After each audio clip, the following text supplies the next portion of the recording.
Hey everyone, welcome to the very first campaign for ToonWorks D&D. As you might tell when you start listening, this is, for some of us, the very first time we've ever played D&D. For Mark, the DM, it's one of the first adventures he ever DM'd, and some have only played for a little bit, so this is really a beginner's D&D game here. So, it stars myself, Joseph Blanchett, as Sprinkets the Gnome.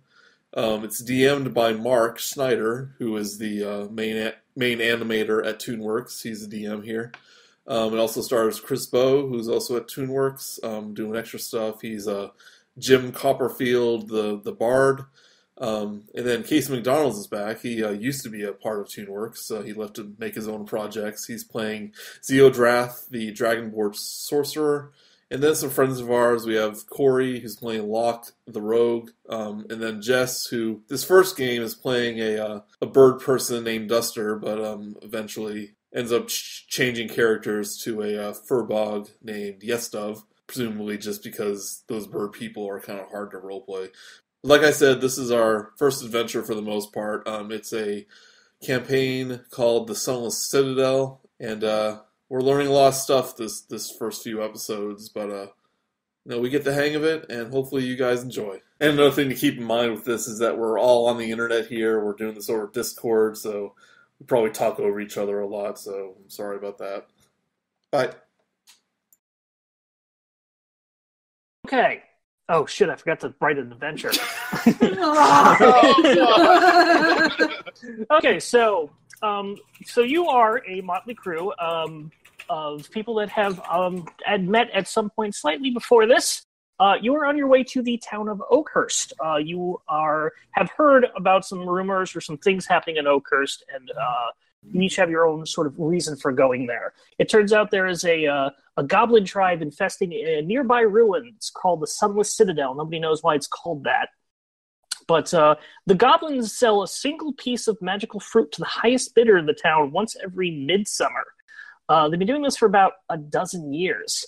Usually the fruit sells for about 50 gold pieces, which is all the townsfolk can bring up and to pay for it. But the fruit is apparently an apple of perfect hue that heals those who suffer from any disease or other ailment. Sometimes the townsfolk who have these plant the seeds to try and grow their own magic fruit tree. But when the seeds germinate to the proper season, they produce a twiggy mass of twisted sapling stems, and after they reach about 2 feet in height, they are stolen every time. Townsfolk are just assuming that the goblins are thieves and want to hold a monopoly on magic healing fruit. However, you would have also heard that another party of adventurers about a month ago that were locally based delved into Sunless Citadel, but they were never seen again. Two of the human members of that party were brother and sister, Talgan Hercriel and Sharwin Hercriel. They were an important part of a merchant family in Oakhurst. The matriarch, Carowin, of that family, wishes for some people to find the brother and sister, if they're in good health and sound mind, or at least bring back their signet rings. They offer 125 gold pieces per ring per character. So, as the group of you, for your own reasons, some of you may be wanting to partake in a rescue mission for a reward. Some of you maybe want to get to the root of this mystery. Some of you maybe want to just do this for glory or just the adventure. Either way, you've decided to pull your talents together for a common interest and have set out to Oakhurst. Along the way, you're about maybe 2 hours away from the town at night, and you've taken camp, and we'll get there early in the morning. So whilst we are at camp, please go ahead and... Oh, I didn't go. I brought you guys over there. I didn't bring myself over to the map. Go ahead and introduce yourselves in whatever, or introduce your characters, I should say, around the campfire. So we've been traveling for days and we haven't introduced ourselves yet? Yes. We're all reminiscing on how we met together. Remember that time we introduced each other? Ooh, ambience.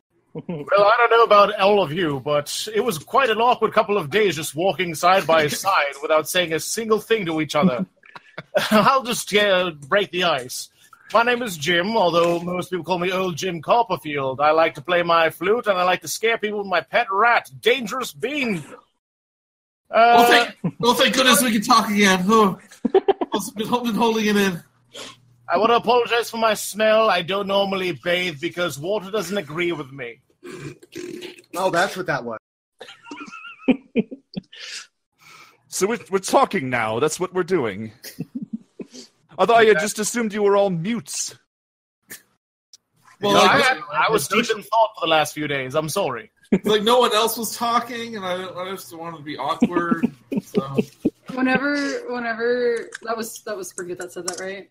Yes. Yeah. So whenever Springett says that, Duster just kind of like tilts their head and just kind of like stares, and it's just like. So go ahead and out of character. Go ahead and introduce Jess, your character, to explain why you just did that. Okay, so I play Duster the Kenku. Duster the Kenku is about 23 years old, so kind of hitting that middle age mark for the Kenku. But as a Kenku, they cannot form their own free speech in a sense. They can't talk, but they mimic. But they can make little bird noises like chirps and squawks and whistles and that sort of thing. Duster is Duster. Nobody knows if Duster is a girl or if Duster is a boy because they are a bird. And Duster is also a monk, so they punch things with their little birdie feather hands. Now your portrait, it looks like a person, but it's actually a bird. Yeah, just imagine there's a bird face there. Working on it. They got face paint. If it's a blue bill, it's a boy. If it's a pink bill, it's a girl. Duster just kind of like ruffle, like their feathers just kind of poof, and they like shake their head. Like old Jim Copperfield, by the way, was a bard. If you didn't get that from his flute, Sprinkets, why don't you go next? Springet's the gnome. His bright blue hair, bunch of just hastily made ponytails, at least 3 of them. And she's just jolly. She looks more like a halfling than a gnome, but she's like jolly. And every once in a while, her backpack croaks, and no one knows why. And she doesn't really seem to pay any attention to it. Shit, sorry, I forgot. Duster also has a pet mouse. Its name is Scrunt. Be very careful with that name. And much like Jim, she is an entertainer, and she also has a flute. So I imagine in the town that we came from, we were kind of competing for street space. But I think we became friends because he's just so big, and I'm just so small. And we probably had an act together where we did magic tricks and stuff. You just kind of like hit out between his legs, like underneath his Yeah. cloak. And what is your class? I am a wizard. Wizard. Locke, why don't you go next? So I'll upload the picture to the Discord again. Well, we can see it on the screen as well. Well, it's tiny. Yeah, there's the full picture. What a handsome, fluffy boy! So Locke is a tabaxi, dressed as a pirate. He's not been very talkative, mostly happy to just drink from his flask. And basically he's just heading to Oakhurst, and he probably just came along just for the protection of moving with the group. He is a rogue. And tabaxi are from another continent, so probably don't see too many of them around here. He's awfully far inland. Yes. Duster nods, along with old Jim. It was a cat of few words. And last but probably not least by his opinion, the Dragonborn with the rear dame. Go ahead. Well, clearly, sitting here on this log, there's I should point out the tallest person in this group, the brilliantly gold-scaled Dragonborn, Kildero Ziradrith. who clearly, obviously, I'm Zibio out here. Look, That's what I call it. It's not that difficult to pronounce. It's Kill Zero Zerodrith. All right. Kill Zibizu. The point is, I'm traveling out here with you lot because obviously apples they don't tend to register in history as being healing fruits. Their seeds contain things like cyanide, and it's just ridiculous. So obviously, I'd like to get a hold of one of these apples for study. I'm writing a book. This is what I do. And what is your class? Oh well, I was gifted with magical abilities when I was younger, so I could call myself a wizard, but that would be lying. I'm more of a sorcerer. That means you weren't gifted with them; you were birthed with them. I don't need to study like you idiots. I can just go about my business. Duster just looks over at Zeodreth and is like, just ridiculous. I had to work really just ridiculous. I had to work really hard for my magic, and this guy's with it. Locke just rolls his eyes. Okay, so by the way, it's a very nice night out, clear, moonlit, pretty bright out with the fire, and about to all go to bed. Now that you've finally talked to one another, but everybody, please roll a get started with this. Please roll a perception check. I was going to say, if you tell me to roll initiative right now, Mark, I'm going to fucking scream. So we're all rolling a perception, are we? All right. Yeah. Yes. I suppose that's fine. Let me 16. see. Oh, wait. I forget how to roll. Hold on. You should just bring up your character thing, and initiative's right at the top. Just Yep. click that. Wait, not initiative. Initiative. What is a perception? Not initiative, sorry, it's perception. Mark, do you want us to put it? Okay, here, I'll put mine in the chat because I'm not rolling via. It'll be easy. Okay. At that point, everybody notices. Joseph, you didn't roll. I don't know what to roll. Perception, please. D20. It's on your sheet. It's in the skills.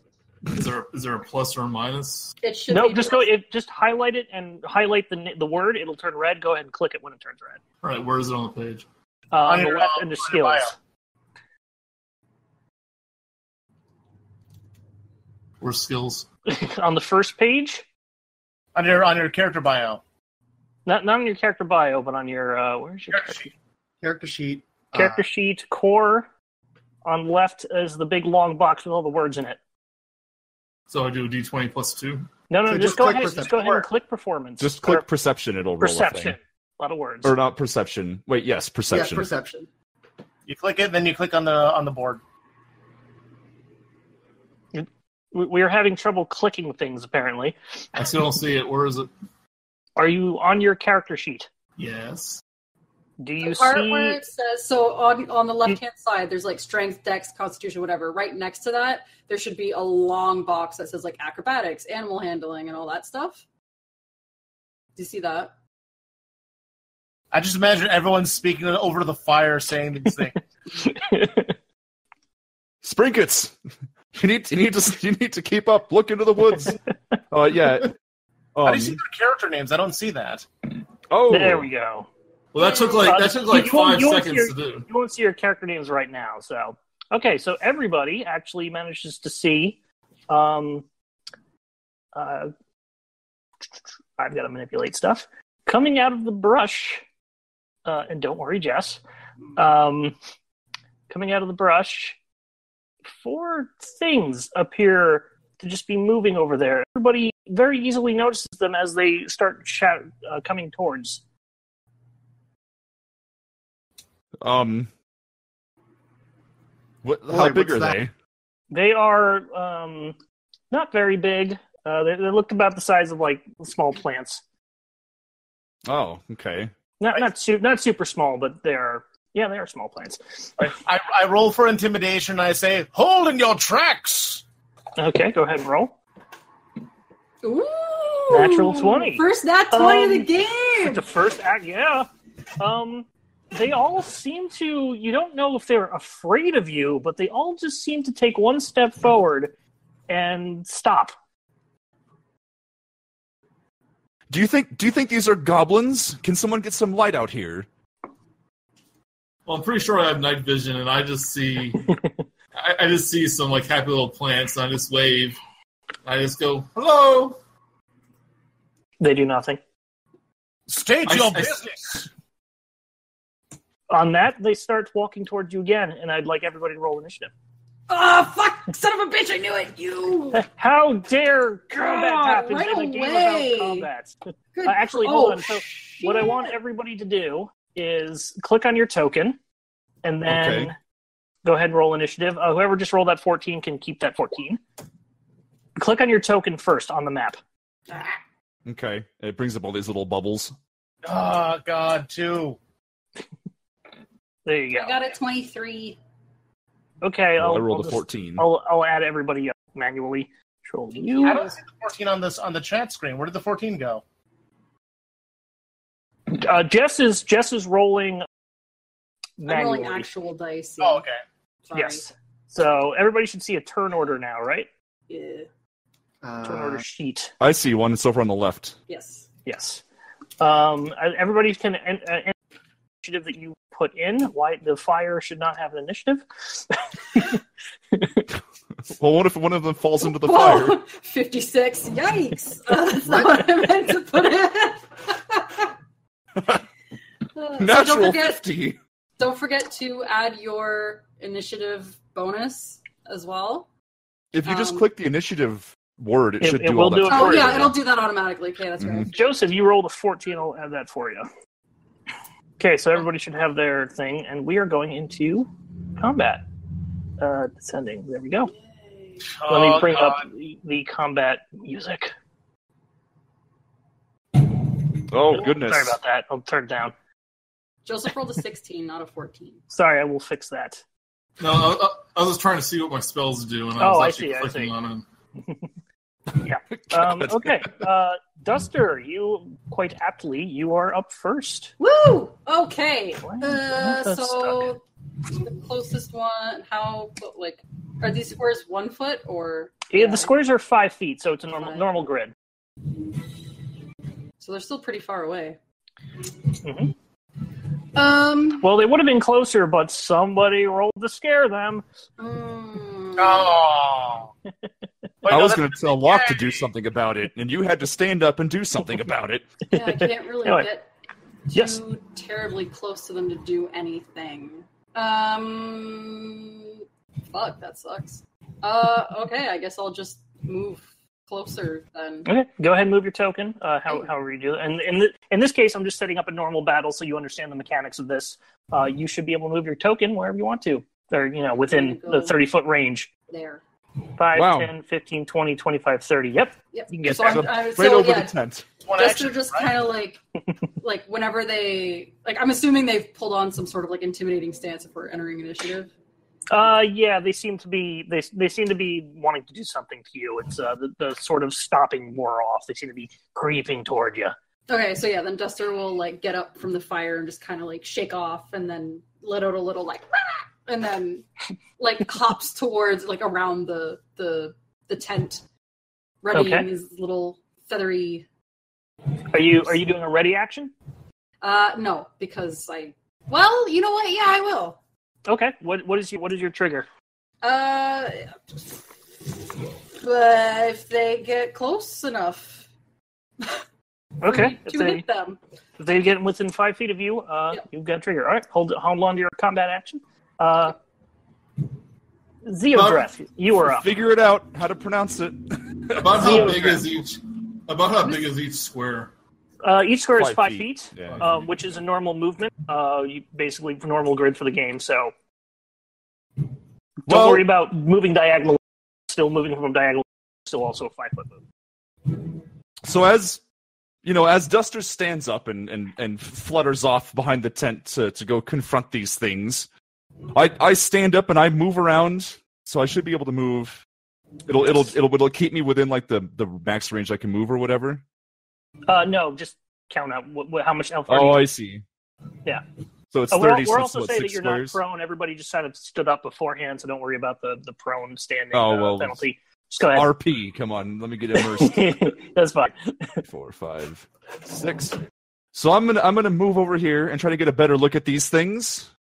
Because we still don't know what they are. They could be gnomes, obviously. I don't think there's many gnomes in these parts. Okay. You have it's bright enough out that you can see. I believe you have dark vision as well. You can see that they're just these weird, creepy plant things. They're definitely not gnomes. You can easily tell that. Okay. Well, obviously, I knew that. Mark, Dungeon Master.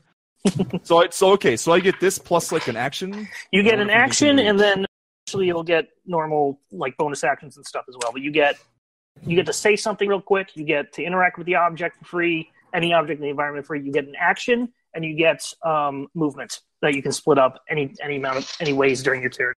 So I can still do stuff then. I can still take like one more. Okay. How far does fire? Oops.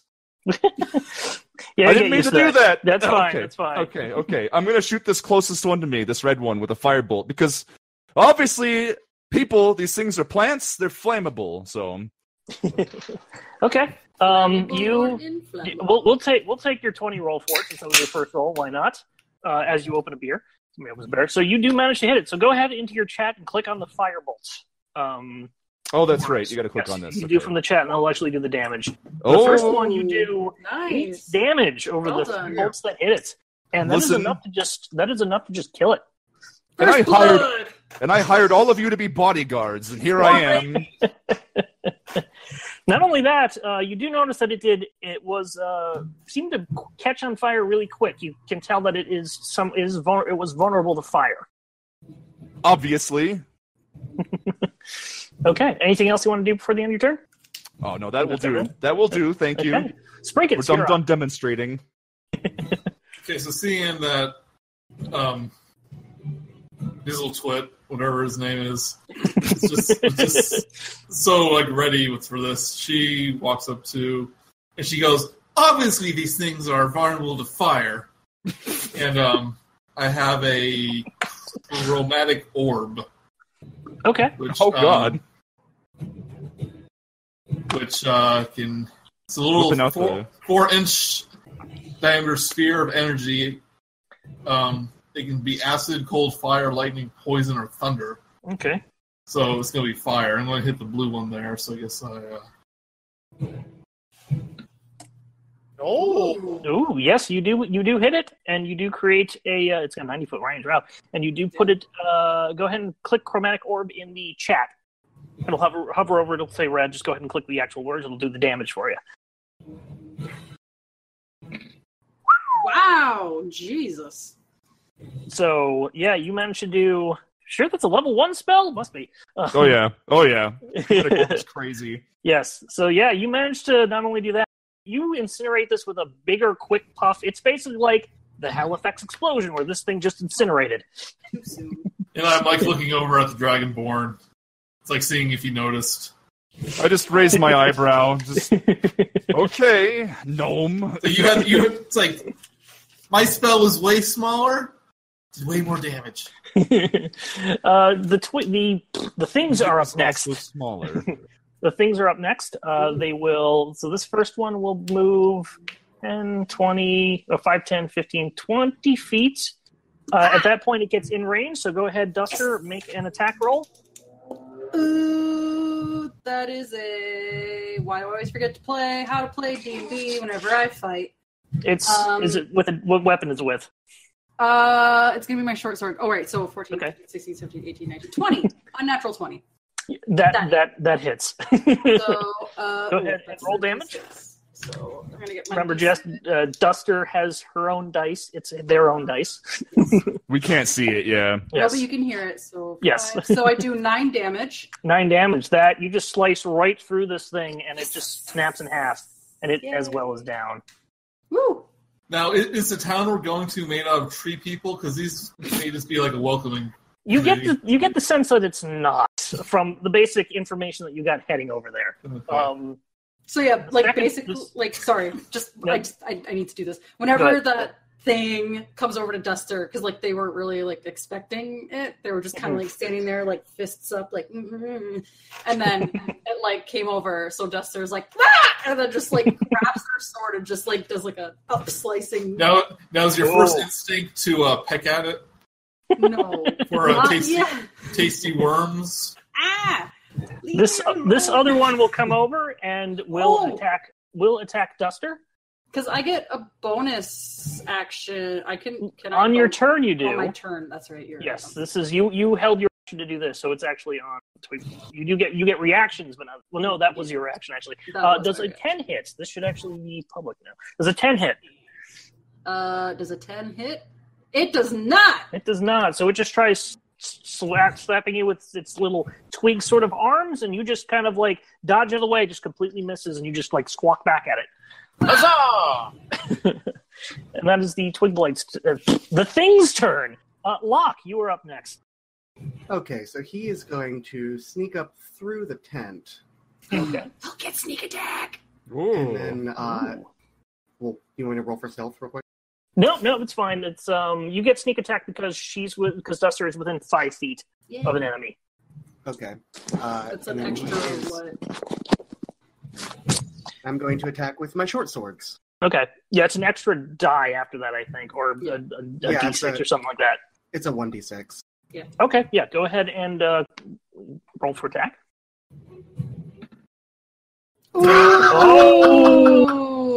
Oh no! Welcome. No. First, you go to attack it with your short sword, but unfortunately, it gets tangled in the tent behind you as you forget to clear the tent before tackling it up, and it sort of gets tangled in there, and you just can't quite swing out. Is the sneak attack though? Is that a separate attack? Like, what do they you have to? It's hit. extra damage. It has to hit. Yeah, it's a separate. I wasn't sure if it was a second attack. Right. Womp womp. Is there anything else you'd like to do? Well, generally, because I'm dual wielding, so I don't know. You can, as a bonus action, do a second attack that doesn't add your modifiers to the damage.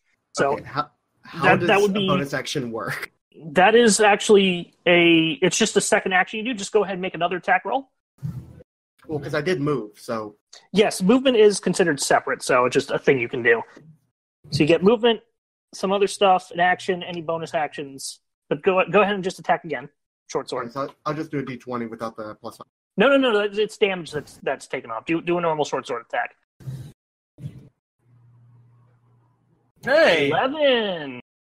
No, it's 16. I'm sorry, I'm just looking at the roll. 16 does hit.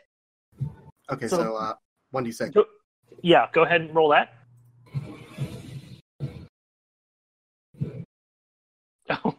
You do. You get your one sword stuck in there, and just sort of as you're trying to, it's sort of you're holding onto it, and you don't let go, so you just sort of try and stab the thing with your other arm, and you just barely manage to stab it, and it takes 1 point of damage. It's we say one of his hands is like stuck in the tent. He's just like hanging there. It was caught in the tent. He's going to be able to get rid of it at the end of his turn. So, All right. Old Jim Copperfield, you are now up. You actually get a turn. About damn time. Someone untangle me from this bloody tent. Now I'm in front of the fire pit. Can I grab anything from the fire, like a coal or ember, and use it as ammunition in my sling? Yeah, if you do that, I would say a Constitution save just for picking up the hot coal. I would say as a half-orc, he has very tough skin. I would say go ahead and, do it with advantage. I'll give you So, Constitution save? yes. All right, so it's your Constitution... There's a saving throw in the upper box. Upper box? You should have a skills box, and above that you have a savings throw box. Click on the Constitution saving throw there. Hold on. 5. Roll it. Do it again because I'm giving you advantage. Sorry. No problem. Constitution upper box where? Okay, so you see how there's... Oh, there. Saving throws, yes. I see it now. Yeah, saving throws, yeah. There you go. 12 or something. 13. So, okay, yeah, you managed to quickly pick it up and put it in your thing. You're not hurt that much. It's like walking coal. So you have some ammunition.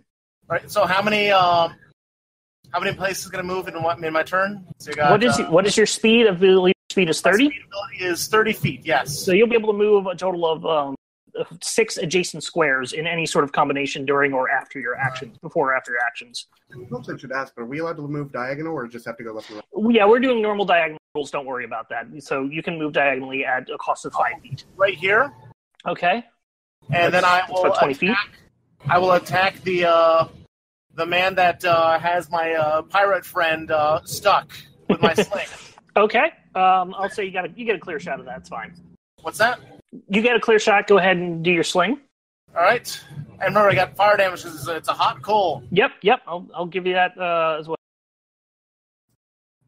8 6 does not hit, unfortunately. No. It's this little twig thing. It just you miss it. It goes off into the grass and sort of just sputters out. Well, no, it hits the tent. Curses! And the tent catches fire. Well, that'd be a critical fail. That was a critical. And then Locke died.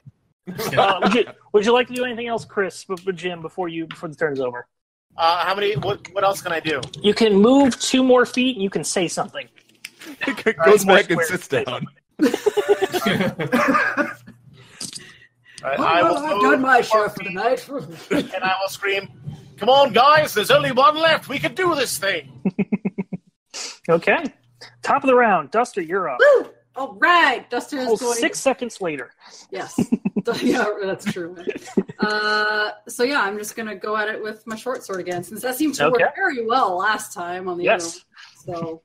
Oh, no. Wait, hold on. I can use my dex. Oh, thank God. 9? 9 does not hit. You go up again, and you sort of dodge this fiery pellet that sort of just went by you and sort of throws you off balance. Okay, well, I'm going to use my bonus action to make an unarmed strike. Is the short sword a light weapon? Oh, It's no, you're a monk. Yeah, that's I'm a right. monk. Yeah, go ahead. I can use a Go bonus ahead. action to attack with a thing, so I gotta roll the hit. Keep thinking you're a rogue. You're the monk. I am a monk. Oh, that's much better. 19. 19 will hit. Go ahead and go ahead and roll damage. Oh, wait, that's a D4, not a D6. Whew, that was close. Where's me D4? There it is. So... Oh, it's plus... Well, it didn't matter. It hit anyway. Oh, fuck. Really? 5. 5? That's okay. That is how this thing. What? Oh, what? How do you want to kill this? So... Duster's unarmed strikes are going to be, thank you, Joseph, for the idea, literally just pecking at it. So... whatever, Duster goes to hit with the sword and then maybe just kind of like stumbles because it didn't hit. So then he like turns around and then he just lets out this like huffy like, and then just like full force with its face, just right into the. Well, because like, they're And wings, it's right? down. So you don't have hands. So like an unarmed strike with a wing With a isn't feathery gonna be wing, enough. yeah. So Kenku just, like- actually have hands. They don't have wings. They are Oh, they don't? flightless. Well, Yes, yeah. You have they have feathered arms, but they don't. Yeah. technically Okay, so have they do wings. have Yeah. hands. But they don't have So- like people hands. They have like little feather fingers. Yes. Like bats with feathers. Exactly. Yes. So yeah, Duster just. So that's good. Everybody gets 20 XP for that. Yay! Yeah. Do we Go ahead and level mark up? that. No. No. You first level up at 300, so don't worry. All right, so I put 20 XP on my character sheet.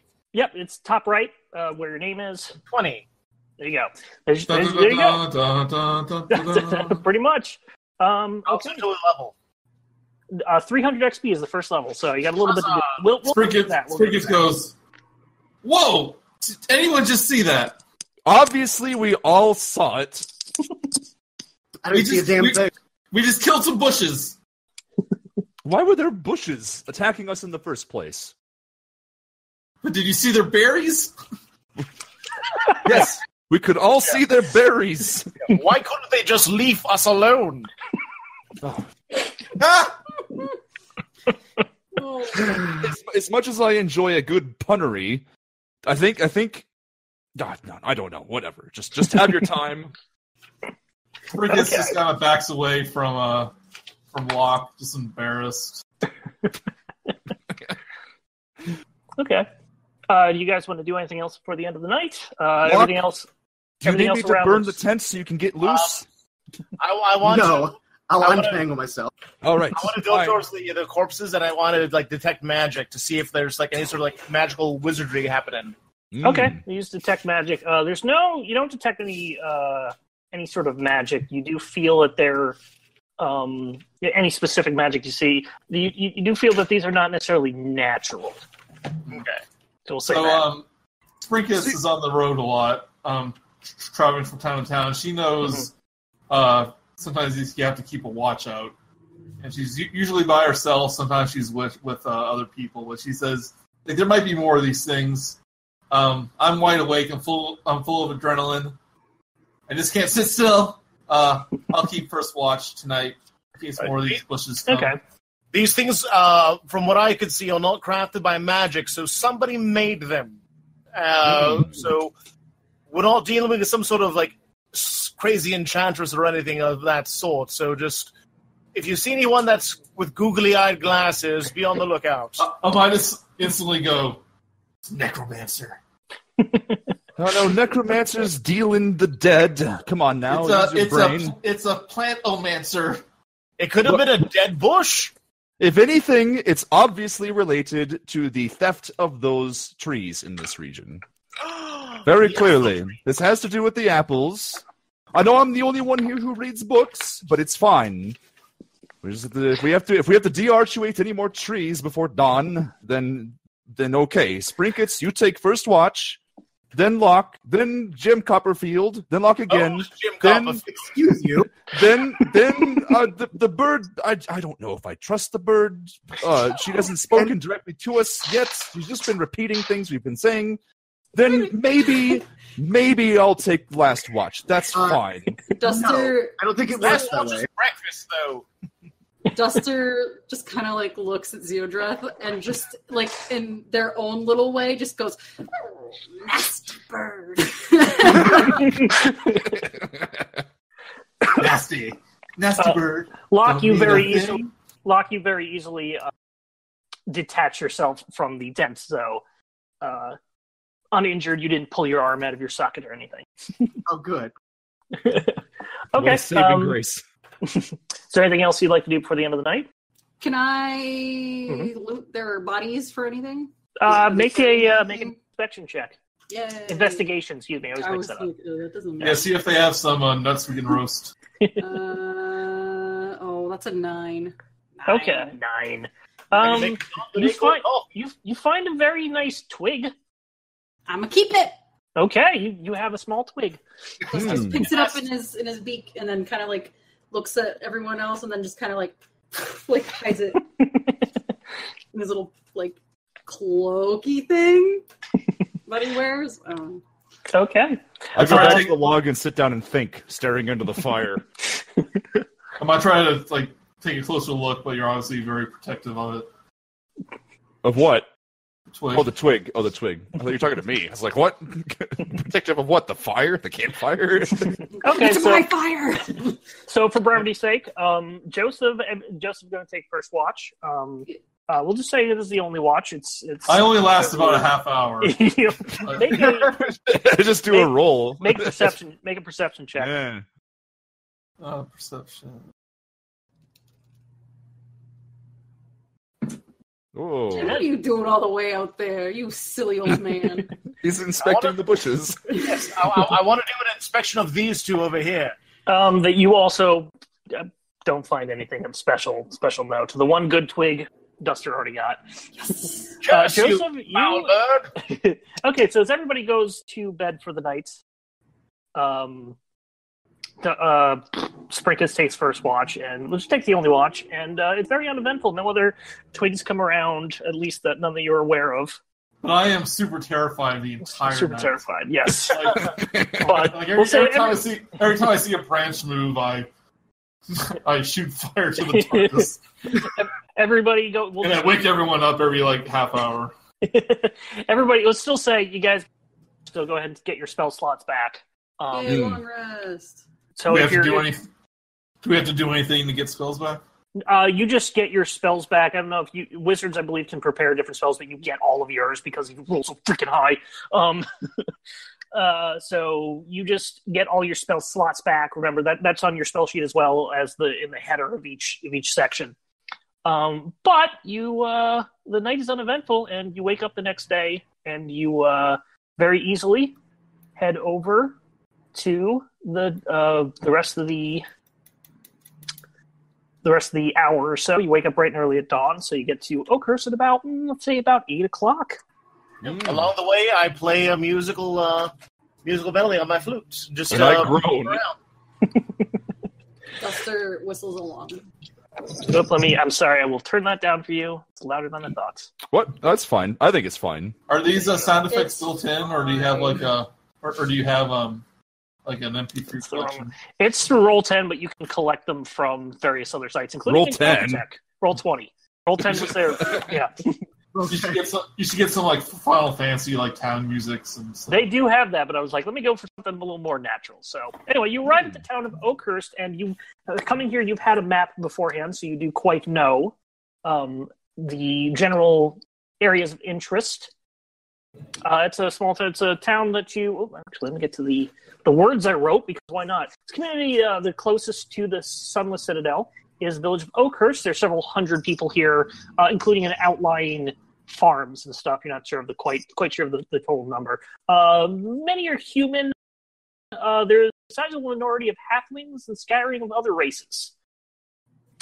Do they take any notice of this group of like definitely non-common creature humanoids? Nope. Nobody seems to pay you much mind. The first thing you may want to talk to the person who was giving the reward, which was the Hercriel. However, that is up to you. The what? Who? Carowin Hercriel was the person who was offering the reward and salvage rights. But you do arrive in town. You can do anything you want at the moment. So who do you think like started this quest? Like it was probably Casey's character, right? Because he was interested. Maybe in the apples. I'm just making up bullshit, but sure. Because like I don't know who's like the kind of the leader type yet in this group. So who would approach like the quest giver? Do you think?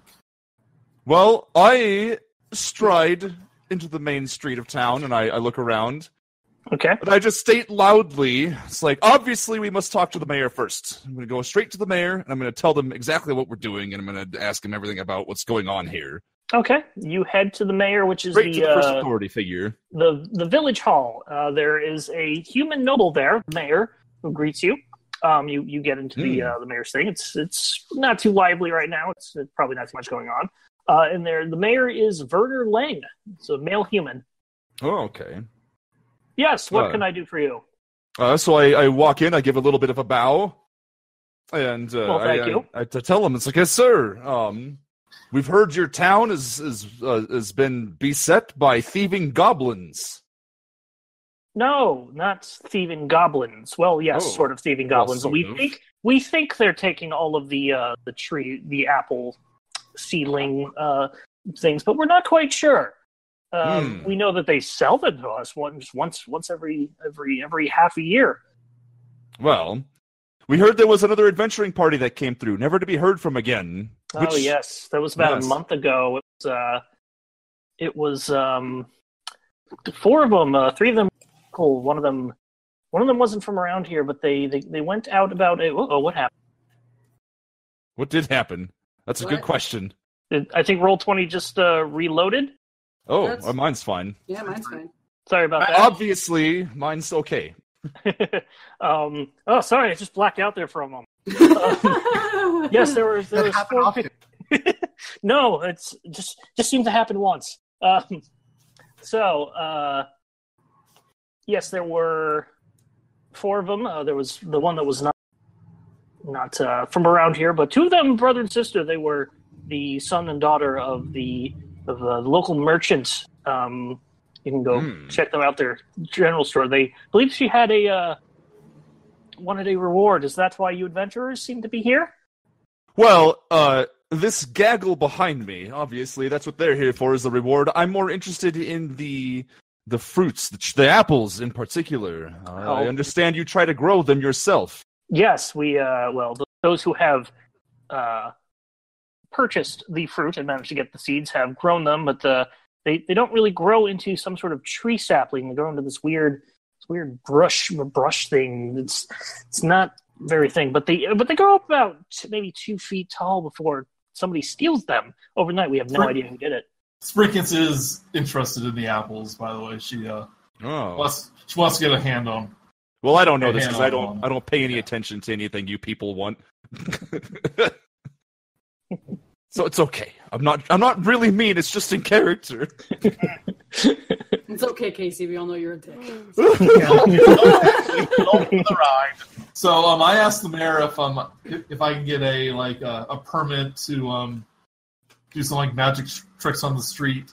Oh, well, as long as are they harmless magic tricks? I can create fire. Well, don't do that, and we should be fine. There's a well in the middle of town, so if we need to put out water, I'd say do your fire tricks around there. Otherwise, you're fine without a permit.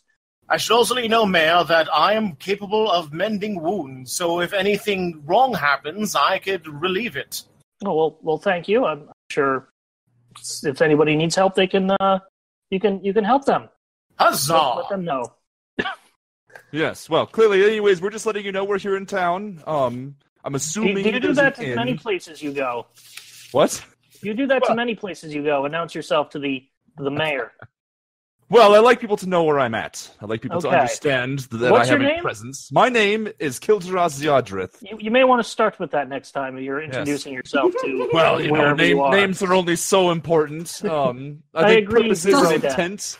Whenever the mayor says that, Duster just looks up and just goes, obviously. That's what I like. All right.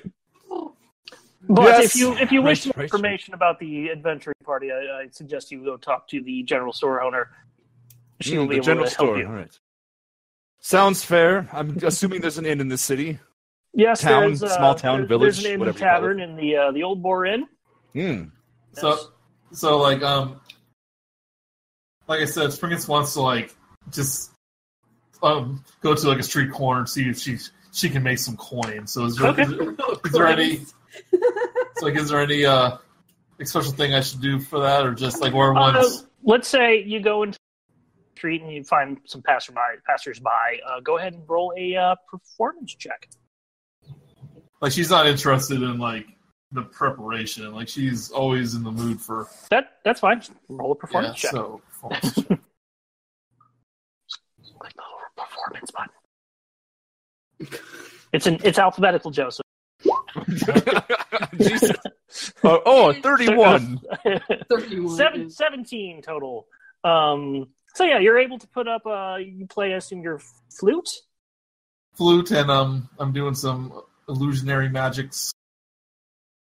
Okay, as some passerbys going through, they sort of clap and they sort of enjoy the entertainment. They probably don't get too many street performers around here. It's a smaller farming town.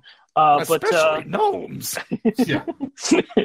But you get all the halflings are really impressed because to them I'm like an elf. You know, an inch taller, you know. Yeah, I'm an inch taller and I have colorful hair. Okay. You get and you put out some a hat of some sort, and you get about 7 pieces of copper. Oh, better add that to your character sheet. Mm-hmm. While the young wizard is going about her business, old Jim Copperfield wants to secure some boarding for us for the night, so he makes his way to the inn. Okay. Locke also joins him to go to the inn, but he's just going to the tavern. I walk out of the mayor hall or whatever it's called.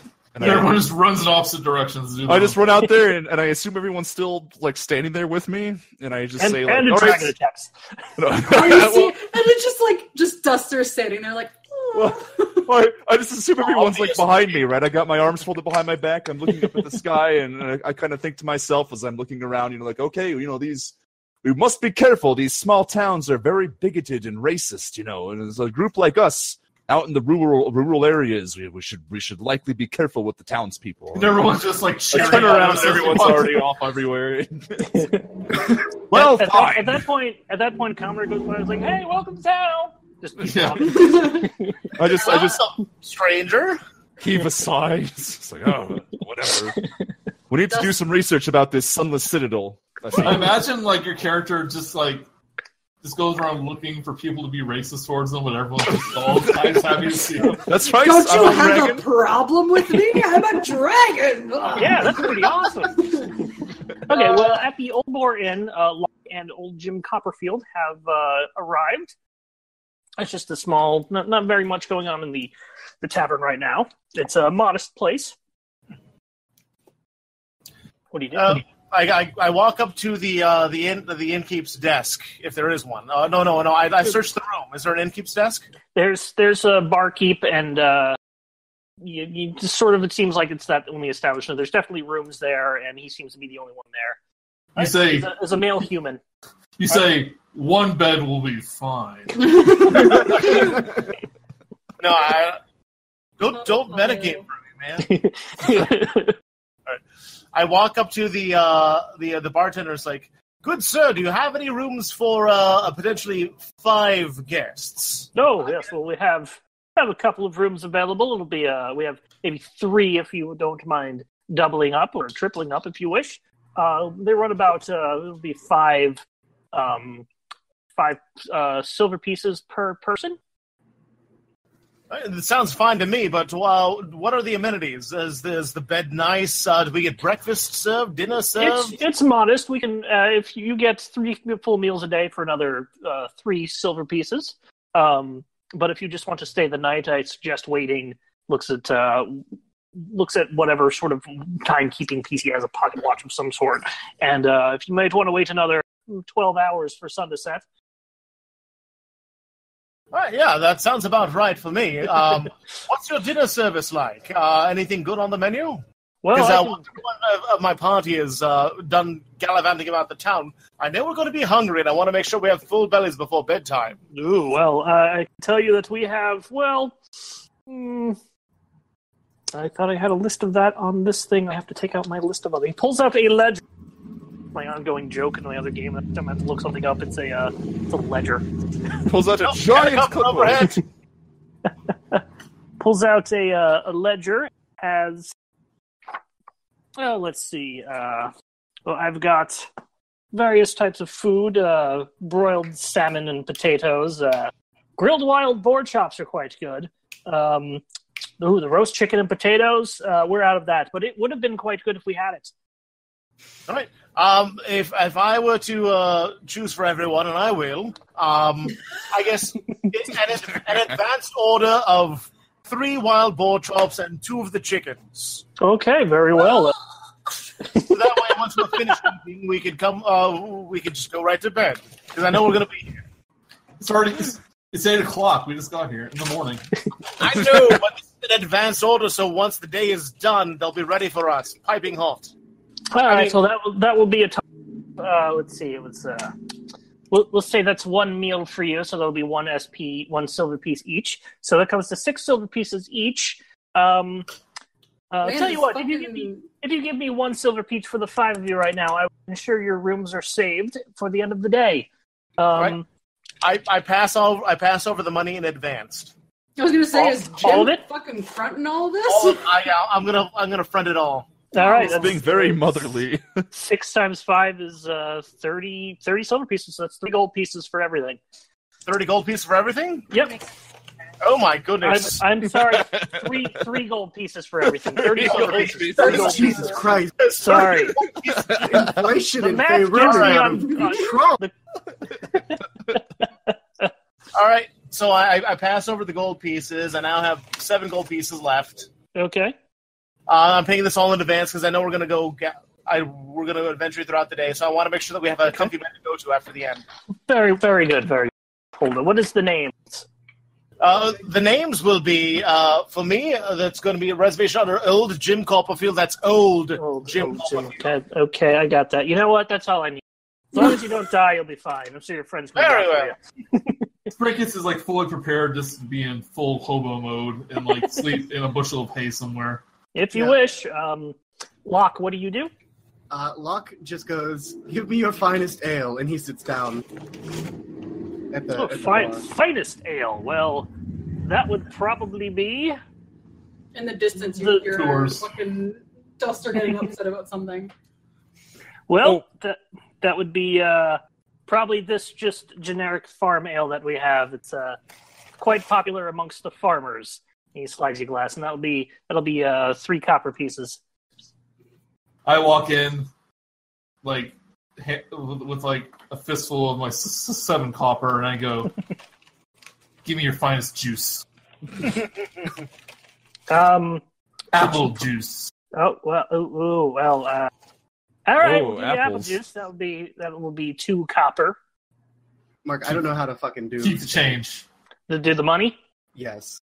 There's no For the record, I'll keep these 2 on our reservation. There's a GP. I just put like 15G, 7C. Yeah, gold pieces are 100, silver pieces are 10, copper pieces are 1. Think of it like that. So if you want to do- like World of Warcraft, Joseph. So, yeah. So you'll have 9 gold pieces Never mind, and 9 gold, 9 silver, and 7 copper. I just looked. Never mind, found it. No, there's a site that just lets you fucking type lower cost. Okay, yeah, go ahead and do that. So I want to do the thing where he like across the bar he slides the mug. Acrobatics check. No, I'm just kidding. he slides it to you, and it stops short. And I'm trying to reach, but I'm just so short. I mean, imagine there's a lot of halflings here, so they have like appropriate size like chairs. Yes. Right. You get a booster seat chair. Aww. I go, they come in pints? No, that's yes. You know what? Fine, it is. Okay. Duster wants to go to the general store. Okay. Duster, Justice go ahead. Holder. Duster heads to the general store.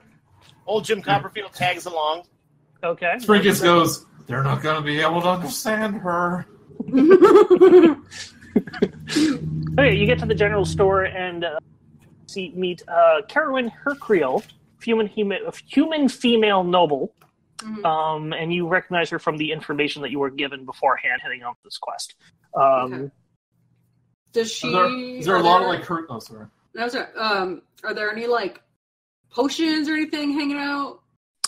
Let's. What do you say to her? What can I do for you? Help me. Yes. What? How can I help you? Help me. Oh, do you need help? Blink twice if you need help. Duster's gonna kind of like turn their head, like like how a bird does, and kind of like look around for like a potion or something. Okay. Hold on. Me, since I went with her, I noticed her body language, and I see that she's looking for potions. I believe my companion is looking to purchase a potion. Oh, we don't have any. Actually, we don't have any potions in stock at the moment. We do have other various adventuring gear. You may maybe find something else that you'd want. Oh, wait a second. You're looking to the adventurers. Would you be the adventurers answering for my request for delving into the nearby ruins? Help you. Oh, yes. I see what you mean. Okay. She doesn't talk much, does he? They don't talk much, do they? No, they usually repeat words that they heard before, like forest nymphs of the old stories. She kind of looks at Duster. Apparently not. Anyway, yes, yes, I would appreciate. Are you the adventurers? I would appreciate. I can let you know what the deal is in good terms. We are 2/5 of the adventurers. Yes. Yes, that is right. There were 5 of you, I heard. Yes, my son Talgan and daughter Sharwin a month ago delved into the nearby ruins, the Sunless Citadel they call it. I don't know why. But he, a fighter, and she, a wizard, delved in there and did not come back. They went there with 2 others, a ranger of some sort and someone from out of town who looked like a knight. But I have come to terms with probably not being able to see them again. However, there's always the chance. I would appreciate if you could find them, or at the very least their signet rings, to let me know that they've passed on from this mortal coil. 125 gold pieces per person per ring. So that could be a healthy sum between the 5 of you. And I will double that if you bring back my son or daughter, or both, hopefully, alive and well. Oh, sounds quite appealing. What say you, bird girl? I'm sorry, say that again. It did cut out a bit. Sounds quite appealing. What say you, bird girl? Duster just looks at the lady. What the fuck is her name? Carowin. I will type it into the... Carowin. Yeah, I wrote Carolyn in my... Yeah. So Duster just looks at Carowin and goes, alive and well. Yes, I hope so. And nods, and then looks at old Jim and goes, oh, just like a little like, oh. Oh, that's exactly right. Do you know the names of the companions that your children had? I personally do not remember. It was a month ago. One had the title of Sir, and the other one was just a ranger of some sort. Someone else in town might know. Do you know where we might find someone who might know? No. Nuts. I just know that we're a small town. They had lots of friends. They're adults. I don't meddle in their lives too much. Oh dear, their lives. She sort of upset herself by saying that. Oh, very well. We will do our best to relay this information to our compatriots, and we shall try our best to make sure that your children are returned unharmed and unscathed. Thank you. I much appreciate it and wish you well. The old road, just take the old road southeast and southwest, and you'll come across the remnants of the citadel. It's sunken into the ground over many years. So you keep a lookout. It's not going to be sitting on top of it. And she gives you a map. You all have a map to the area. Wonderful. Bird girl, let us return to the inn. You must tell everyone about this. Huzzah! A very detailed description of our quest. Okay. In the interest of brevity, you all meet up at the inn. And Bird Girl recites the little bits that she remembers. Bird Girl, please recite the bits that you remember. I kid, you don't have to. She Help just, everyone. Just goes alive and well. And then looks at Jim and goes, I'm hungry. Must feed. Well, you can have your meal right now, or you can just nibble on some nuts and berries while you're... Please say you have a bowl of birdseed and you're just picking at it. No, but there might be some rodents around. You seem to like some sort of rodents. No! Poor Scrunt.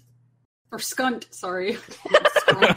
Scrunt's the fun of your name. Skunt is very dangerously close to, Yes, to being something else. Oh, I know.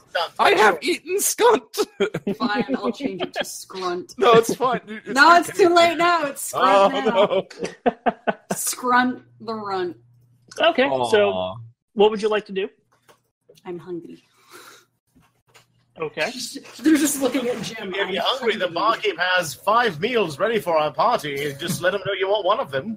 We have 3 orders of boar meat and 2 orders of chicken.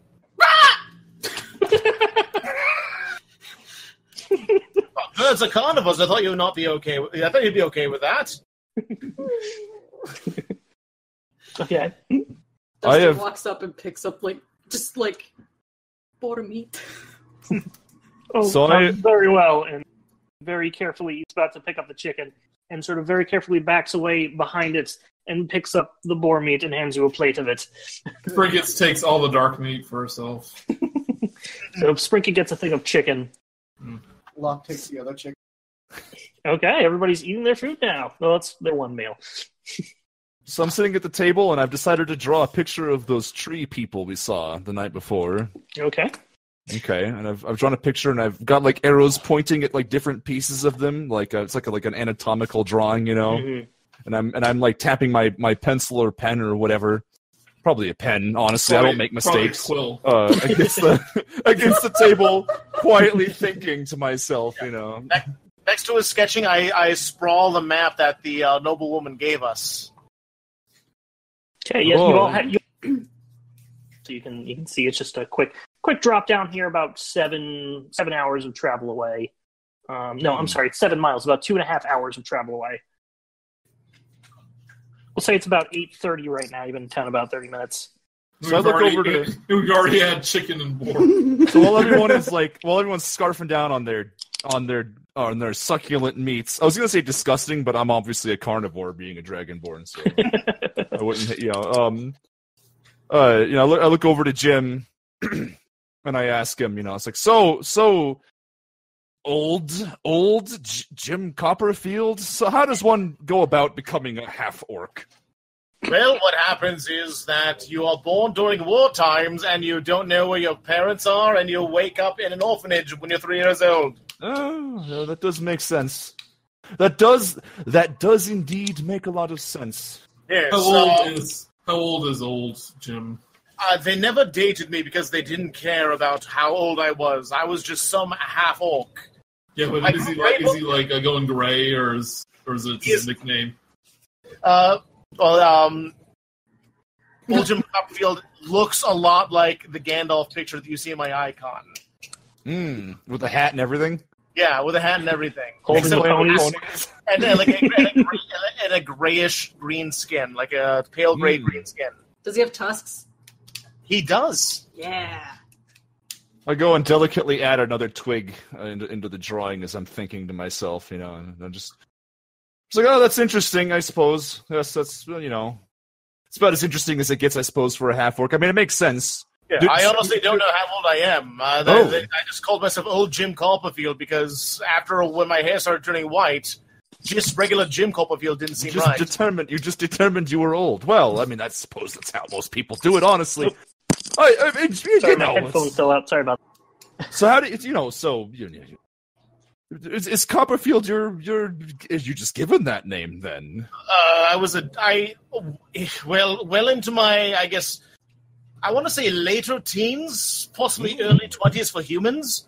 I was adopted by a playwright who liked my imagination, because I would always, since I was the oldest kid in the orphanage, I would tell stories to my fellow orphans. And some of these stories were murmured about town, and a local playwright liked my stories and adopted me to milk me for ideas. Oh, good. Yes, milking you, yes. His name was, Randall Copperfield. Oh, okay. So I just adopted his name. Us, all right. Well, good. That sounds very interesting. I hold up the drawing I'm making up to the light or whatever, and I'm just ignoring everything everybody's saying. I'm just at that point, Garen, the innkeeper and the barkeep there, comes up to you. He's like, "Oh, did I hear people say that you were going to the Sunless Citadel?" Dart my eyes over. Yeah. Well, obviously. Oh yes, that's. I go. So what's it to you? Well, I just wanted to let you know, be careful. We've had that adventuring party from about a month back went disappearing, and people generally don't go there since the goblins and possibly other things. The goblins aren't that mean. They barter with us, but you never Really? know when you're heading down there. The goblins barter with you? They sell us the apple twice a year, I should say. The two different apples twice a year. Now, the party that went there about a month ago, what details do you have about the party? I hear there was a ranger and another hired man with the two names. Yes, the ranger, his name was Caracas, good lad. And there was a Sir Brafford, that's what it was, Sir Brafford.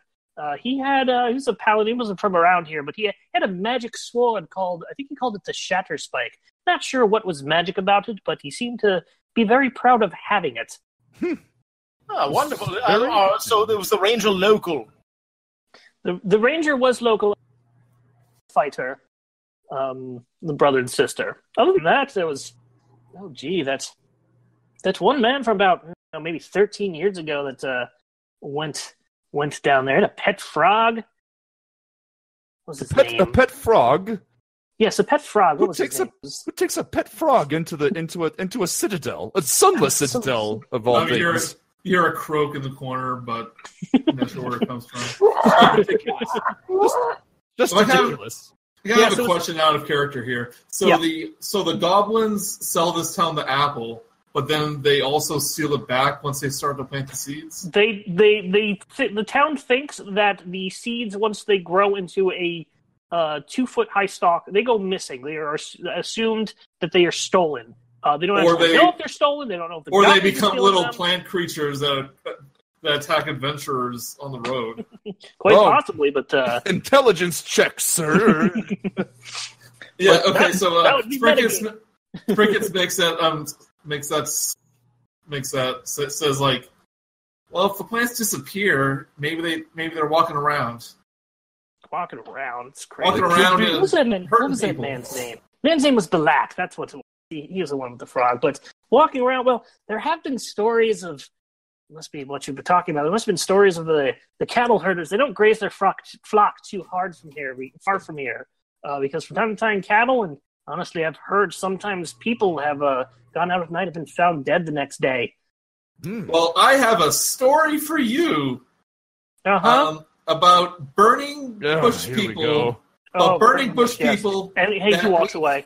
I bring out my flute and I play a musical song to background the story. Says, well, I'm not the singer. No, this is background music for the story. So I slap my picture down on the table, and I'm just like, that's it! No! The bush people are useless. It was like that picture, but with several more better drawn branches. He looks good, and he was like, yes, you should probably work on your drawing skills. It's quite horrible still life. It's all moving around. Excuse you all. I'm trying to make a point here. The point is that you can't draw very well. I might show my own picture, which kind of looks like a cloud with a little happy face in the middle, but it's supposed to be a bush. Because they look exactly like this, and they attacked us, but it's okay. They're on fire now and not alive. Well, that's very good now. I think you've had a little too much apple juice. Sort of takes your glass away. Here is my point, all right? As the tallest person in this group, all right, I should point out the most obvious next move we should make is talking to the goblins. They only come out once per year. I mean, they have to down, but they only talk once. Come to us once every, twice every year. Once in the midsummer and one in the winter. You don't know where they come from. We don't follow them. Well, sir. That They're sounds goblins. very inept of you. You know if there's anyone in town that might know where they might be coming from? We're pretty sure they're down in the Citadel somewhere. It's a large thing of ruins, at least within that area. I suppose it's a good point. It just sounds rather presumptuous. Is there anyone in town that's been to the Citadel and returned alive? Unfortunately, no. Then how do you know? Who's telling these stories? The There's an old goblins guy in the are. back that just goes. But the goblins are cornering the market on magic apples. Of Look, course you they're just telling sit down you and these eat your stories. chicken, Dragon Boy, and then just walks away all dejected. Oops. So, all right, I looked at the That one. Look. All right, here's the deal. We go to the He's Sunless already walked Citadel. away. He's already walked away. No, I'm talking to the rest of the party. Okay. So look, here's what I proclaim we do. We go to the Sunless Citadel. The subtle Citadel. The subtle Sunless Citadel. I'm supposed to be able to speak in sibilance very well. We destroy everything in there. We find these 2 rings. All right. And then we just go confront these goblins. We figure out where they're getting these apples from, and we sort this mess out immediately. What say you, rest of the party? I say it sounds like a lot of fun, and I'm all down for fun. Look, adventuring is not about fun. It's about research and maybe profit, occasionally. It's about the profit. Well, if you have fun doing it, you don't have to do any work. So do you think they'll have more apples at the Sunless Citadel? Well, if the goblins are supposedly taking them back there, I have to assume that there's probably hordes of apples. We just take whatever we want? Well, if they're all dead, why not? But she's saying, but we don't know if they're stealing the apples back. They may be the rare good goblin, if they're willing to trade with humans. Is there such a thing as a good goblin? Of course there's a good goblin, the ones that trade with humans. Okay, fine. Look, I'll give you the benefit of the doubt that there's maybe, possibly, supposedly good goblins here and there around the world. I'm still convinced that these little apple bushes are walking around once they reach a certain age. Could you imagine if the apple bushes... No, I'm sorry, we don't know that they're growing apples yet. The bushes, these dead bush monsters, are actually growing apples. Does that mean that the townspeople who are healing their sick and their children and their elderly are eating their children? No. What? Well, that's what an apple is, isn't it? Like, you grow a tree, it produces an apple. It's I mean... The barkeep looks over you and is like, I think you've had a little too much of her apple juice. I've not been drinking. I'm just making scientific deductions, sir. Of course you haven't. Duster, at this point, Duster... Too much and thinking leads to dark things. At this point, Duster just kind of, gets up and, puts a feathered hand over Zeodreth's mouth. Just Good luck pronouncing it. Okay, what would the party like to do? I guess let's go. Is this still in the morning or is this at night? It's still about 8:30, pushing on 9, because Zeodreth had to get around his ranting. So. Well, I want to find more of these apples, but I'm still convinced these goblins may not be bad people. All right, so it's still the morning time then, yes? Right now it's about 8:30 to 9. We expect 2 more boars and 7 chickens when we get back. That'll run you 1 copper piece per meal. I'm sorry, 1 silver piece per meal. Our prices rose. Well, don't worry, guys. I'll front it. You guys can owe me later. Huzzah! All right, so you all have take 5 silver pieces off. Absolutely. Oh, my character's used to being poor anyway. It's 10 gold's probably the most you've ever had. Yeah, so take 5 off. 5 what are we taking off now? Since Copperfield is fronting it, 5 silver pieces for 1 meal each when you return. So everybody had a meal now. Have a room waiting for you. You have 1 more meal before you, providing you all get back. Meal equals 1 chicken. All right. So how many gold pieces should I take off of my current? You already took off the 3 gold pieces, so that's half a gold piece. So take off 1 gold piece and add 5 silver pieces. All right, 1 gold piece and 5 silver. Sorry. Take off 1 gold and then 5, because 10 silver pieces makes a gold. All right, got it. 10 silver makes a gold. Okay. Yes, and 10 copper make a silver. It's 1, 10, 100. Oh, I see. I'm putting fucking decimal points in here. Oops! Oh my goodness! I've messed up. I've messed up everything. Hold on. You're not paying. Copperfield is. Yeah. Oh, so I have 10. Oh, I see CP, SP, and what's EP? EP is that's 50 copper pieces or 5 silver pieces, and then PP is platinum, and that's 1,000. PP is something very inappropriate. Yes. Mark, can I make a suggestion? Yes. Can we just use copper and gold? So 100 copper is 1 gold. If you wish, we can try to do that. The things some of the things you'll come across do give you silver, but feel free to, providing it's not like a big thing, like you find a stash of heavy gold or something. Feel free to go between whatever the one. You can trade in the gold whenever you're in town, or anything to whatever denomination you want. My big issue with using only gold and copper is gold is a very dense metal. It weighs a lot. So if you get a lot of gold pieces, you're gonna you fall into the Okay, so do you all finish up eating and do you head out to the Citadel? Our glorious leader, Dragonborn. What shall we do? Well, in typical circumstances, I was in a scouting party, but since we don't have one of those, I suppose we'll just go. I was going to ask why they call it the Sunless Citadel, but some bird creature in the party decided to cover my mouth with their feathers. His feathers. I apologize. It's feathers. No one knows why. No one knows why. All right. Also, the there's word a of law God has you spoken. can ask. Yes, you the nice one. I've done with this innkeeper. He's a bastard. We will return for our evening meal, and that is all. You're lucky. He's lucky you paid for him already. I'm still waiting to get kicked out of town. All right, well, you don't get kicked out of town. You head off to drag everyone to the world map. You now head off. It takes you. Sorry, I'm singing the Final Fantasy world map theme. It's you head over to the about two hours away. You get there around 11 a.m. It's uneventful. Boring. Yes, it's a short walk over there. No other things have come out. 7 miles, 2 hours before. Old road passes to the east of a narrow ravine. At the road's closest approach to the cleft, there's the Sunless Citadel is down a little bit of a ravine.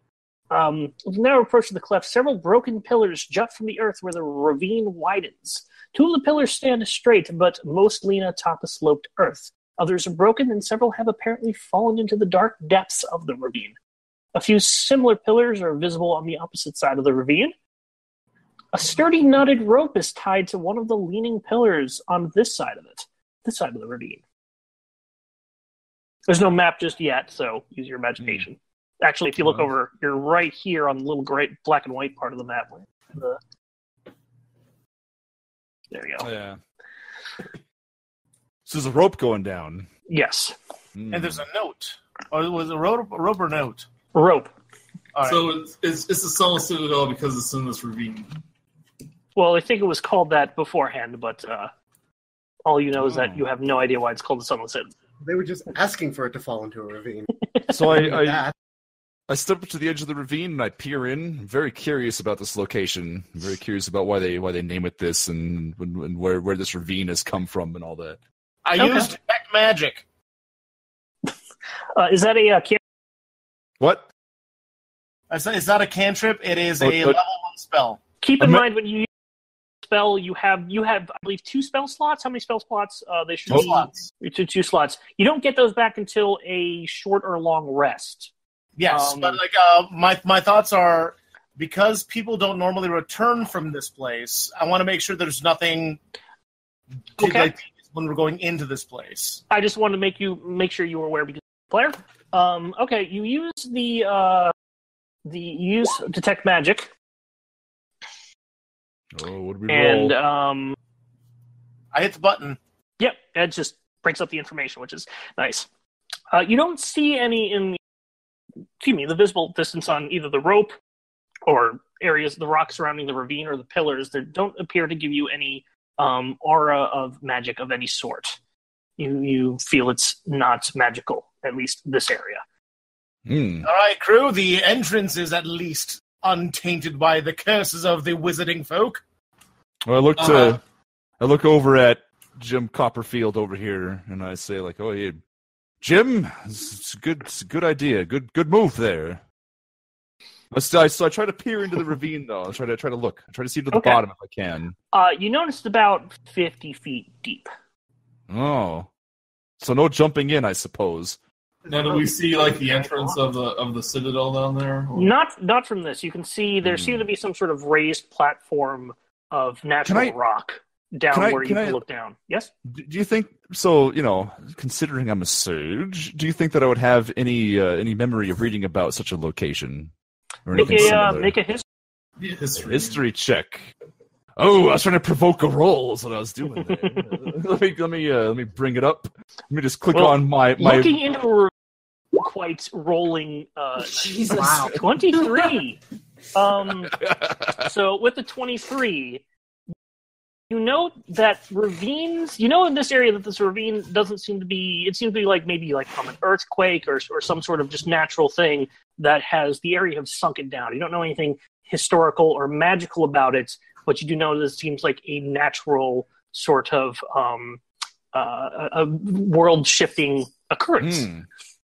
So I snap my fingers and I point up in the air for a second, and I look at everybody and I go, "Earthquakes." That's all I say. And I just go, ah. I have no clue what an earthquake is. Well, obviously, Copperfield, it's when the earth quakes. It's in the title. Obviously. It's made when giants fall down. It's like the first word that the Kenku has picked up. It just repeats every single time. Great. I'm actually keeping, I have a notebook that I bought, and I'm keeping a list of stuff that everyone says that I think Buster would use. I just imagine this parrot being like, Eric, obviously! I say taco, they say taco, taco, taco. I mean, I'll imagine like you kind of find it offensive if the dragon kept on saying parrot. Oh, well, I was out of character. He was out of character. So you are at this ravine. There's a rope nearby. There are some pillars nearby. What do you do? Does the rope extend down into the ravine? The rope does extend down to the ravine. It does look like it reaches down onto full 50 feet. What does the rope look like? Like, what's the condition of it? The rope, you know what? Make a investigation check. So we'll get some actual rolling in there because roll is fun. Oh, there you go. 18. So the rope is knotted, so it's easy to climb down. It's not going to be that much. I can imagine the goblins use this all the time to get out of the ravine. You know that the condition of the rope could be either maybe 2 or 3 weeks ago, give or take. From the edge of the ravine, you can also see nearby the rope weathered handholds and footholds are carved in the cliff face. Look like a natural sort of a carved ladder of a sorts. And that's about. And the rope itself looks sturdy and otherwise not very dangerous. So if the rope doesn't, if you don't want to climb the rope, you'd always climb the cliff face. Are you asking me, or are you saying that in character? No, I'm saying that you're saying card holds on on the yes, cliff it's like a ladder. So you can it'd probably be a little harder than the rope itself, but Well, I think we have some big boys in this party, so all the little people should use the rope first, at least. Locke all is right. just this is bloody ridiculous, and he just starts climbing down the rope. I'll just sit there debating this rope. It's easy enough, and you climb, especially as a tabaxi pirate, you climb down a rope pretty easily. What does everybody else do? Duster just takes off after Locke. I climb on top of Jim's back and saying, "You handle it. I'm not good. I'm not good with ropes." So as everyone takes off, I start to lean over to call out to say, is there anything down there or what? But everyone's already left, so I just look around at me being alone. I didn't see what I was gonna do yet. I curse in dragon language, in Draconic. Then I just follow down on the handles. All right, you head on. Old Jim Copperfield doesn't do the ropes. He does the card holds on the side of the mountain. Okay, it takes you a little bit, and even longer still because you let me turn down that volume. Sorry, because you have a gnome on your back. And I'm super frustrated because I wanted to be the first one down. You're not good with ropes, and I'm not good with ropes, but I'm good with ripping. Okay, so I'm giving you directions all the way down. No, that one there. No. Okay, careful. Backseat climber. Yeah. You're lucky I'm not giving you a check for that because that would have been mean. Okay, so the first one down is Locke, obviously. As you're going down, sorry, I need to set things. So let me just say while we're doing this, the map here is just to say where we are.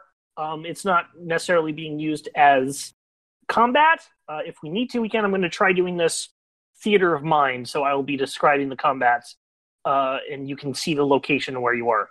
If that becomes too cumbersome, we will switch over. If we enjoy that, we'll stick with it. It's a little bit new for me, so just want to give you guys that heads up. Okay, so Locke, you hit the bottom first. What do you do? Well, I'm going to look around and make a perception check. Ooh, 9. 9, and actual roll was 10. Okay, so as you're looking My around, passive you perception's see... better. I bring that up. Yes, it is. Slightly better. All right, so as you're doing this, I was doing this. Ooh, okay, so as you come down, and there is a sandy ledge overlooks a subterranean gulf of darkness to the west. The ledge is wide but rough. Sand, rocky debris, and the bones of small animals cover it. A rough-hewn stairwell zigs side. You are at maybe a upper platform of some sort. You can look down. You seem to be pretty high up on this weird natural sort of spire. At that point, Duster gets down. And what does Duster do?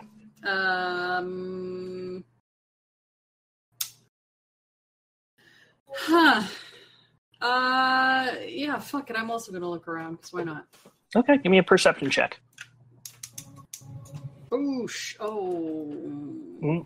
And or cacao. That's a 6. Oh, yeah, you notice there is there's rocks down here. Yeah, there's rocks. You both also notice that there is a ring of stones, and you can actually see that on the map nearby. I'm gonna go peck at it. With my Okay. face. You peck at it. I go, man, they're picking up rocks down there. Hurry up! At that point, Calm down. I'm trying to get us down there safe. Zeodreth, you pass them on the way down. Got down as Duster pecks at the things. You find inside the thing are a pile. It's a pile of ash. It doesn't seem to be anything new. It seems to be covered in dust and other dirt as well, but there is definitely ash in there. And a few rough-hewn spear tips that appear to be of goblin manufacture and animal bones. Be careful not to cut yourself on those. So I kind of pick at the spears and stuff, and I'm thinking to myself. Okay. You get down there and you inspect the rock pile as well. Yeah, I'm taking a look at all the shit that's at the bottom of this ravine, and I'm thinking, yeah, that's what I'm doing. I'm inspecting. I'm thinking to myself, like, it looks like there was battles here. This can't just be goblins. Goblins. The spears are in the ash pile. Say that. Oh, all right, cool. So there's, Do you say that out loud? Yeah. No, sorry. I meant to point that out and pick up a spear and look at it and say, like, the goblins wouldn't be fighting themselves. There must be more threats down here than just goblins. At that point, Sprinkets and Jim Bean get down. Jim Bean. I go, look, rocks! And I just run over there. At that point, I will need you to... we're going to go into initiative. No! I knew it! Let me bring up everybody... please. I didn't even get to do when I was looking down, I was like, I just saw those rocks, and I was like, I got it. Oh God! Locke, did you want to do something? Oh, whoops! I forgot to click on my character, but I rolled really low. Did you want to do something before this happens, just to make everything fair? I did something. I looked. Okay, so somebody shouted out. I didn't get to do anything. That was me, old Jim Copperfield. Oh, okay, yeah.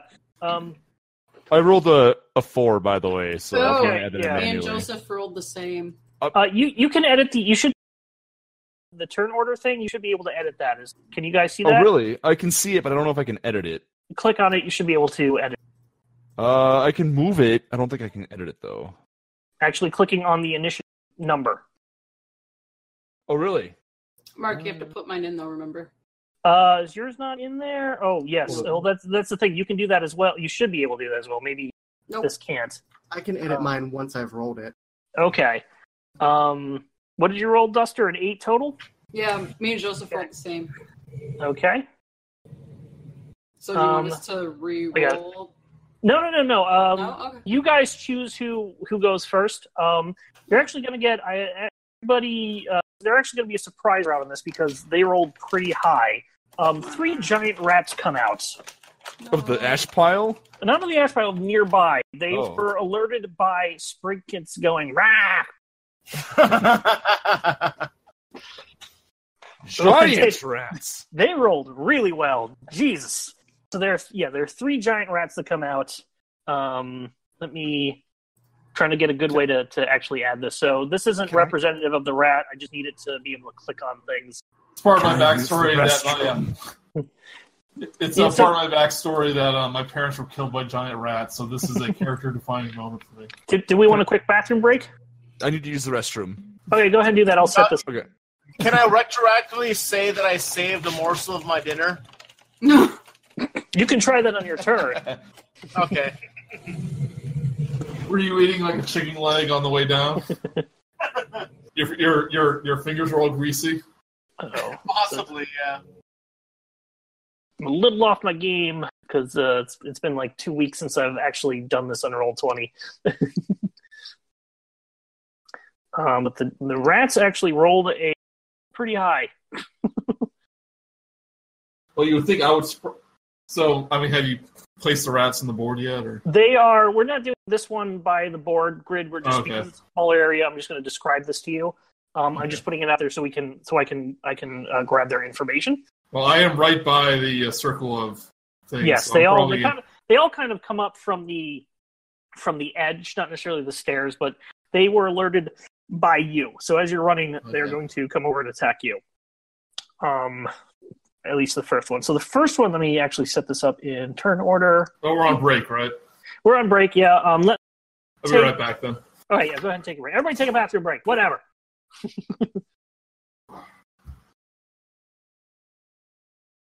We are currently at break.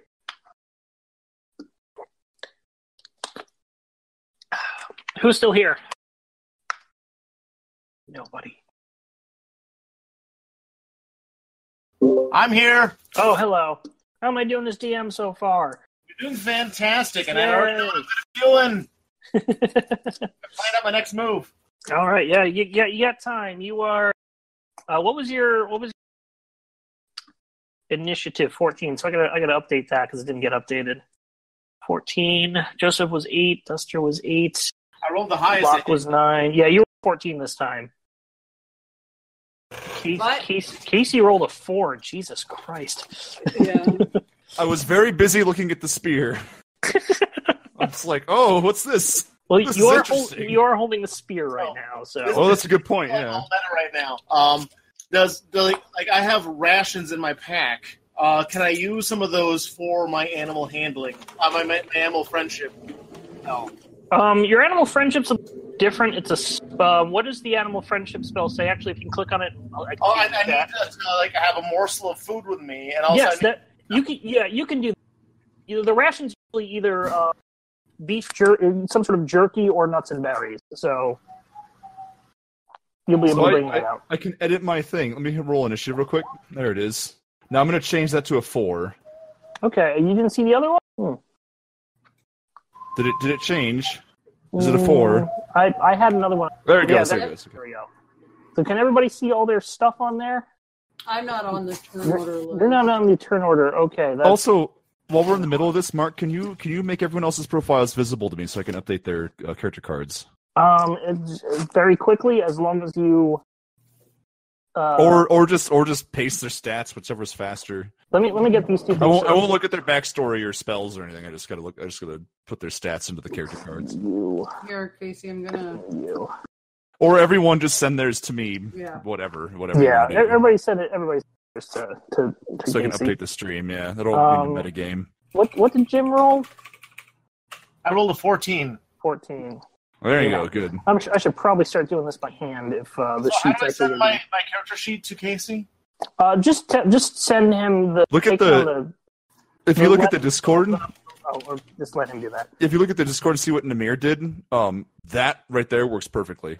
Although I don't know what your health and I don't know what your health and like armor. Oh, shit! Sorry. That's fine. Sorry, I don't mean to interrupt the game. Well, we're in break anyway. Yeah. I'm just making sure it's all updated because it hasn't been updated. I felt bad. I'm a bad streamer. No, not a bad streamer. You're just not the best. Well, that's the equivalent of being the worst. I also apologize if you needed the dogs barking. I can't. That's just Duster.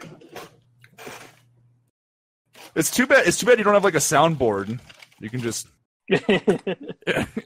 So for those listening, Duster is playing, or Duster is rather a what do you call them? What do they call it? Kenku? Yeah. Kenku. And Kenku are interesting in that Kenku are like They're like parrots and lyrebirds. They're like lyrebirds in that they can only repeat sounds and things they've heard. So if they've heard a noise, they can repeat it perfectly. Mm-hmm. Same thing with things people have said, things like that. So it's interesting stuff. Good job, Dungeons and Dragons, for making an interesting character class. Yeah, first time I saw Kenku, I'm like, I'm making one of those. It's amazing. I didn't want to play them right away because they looked a little tougher to roleplay. I want to get used to that first. But yeah, it was like, they are great. I'm gonna have to reset my my roll 20. I moved I tried to do a really comprehensive screenshot, and I moved my my window above the bar. Oh, I hate Oh, that. no. Now I can't move it down. Just refresh the page. You're fine. I've refreshed it twice during this already. Yeah. Refresh. Exit the game. That it work. Yeah. Holy crap! A 17 intelligence score. Don't Crazy. metagame. I'm not gonna say who.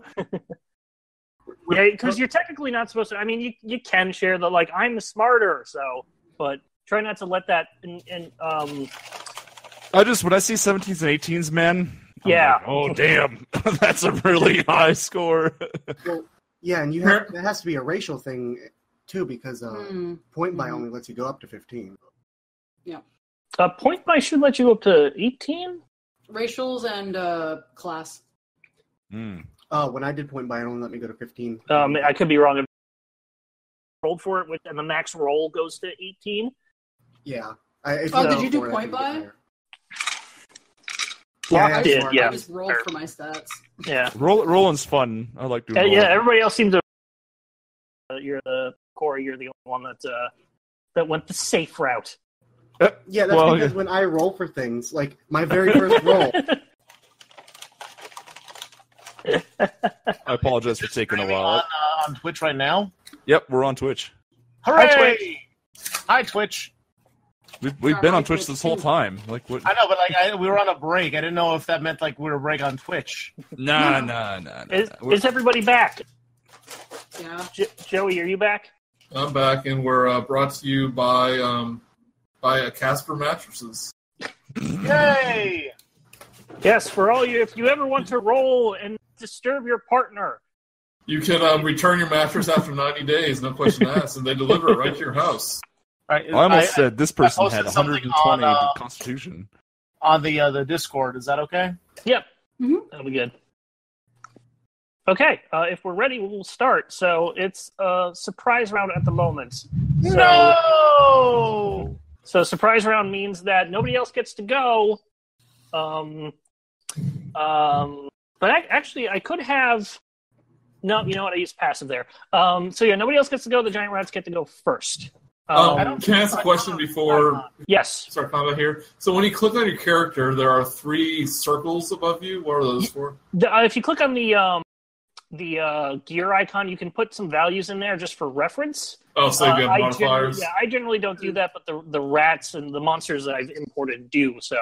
And if we have a gear icon, and what's that little thing below that? The thing below it lets you icons. Boop boop.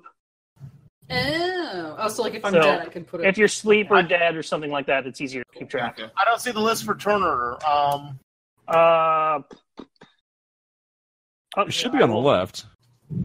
Let me do this. You see it now? Yeah, I see now. Yeah. Yeah, I have to open it. You guys can see it. Okay, so first it's a surprise round. The giant rats come out and they go towards Sprinkets and they attack Sprinkets first. The first one attacks Sprinkets with its bite. Uh-oh.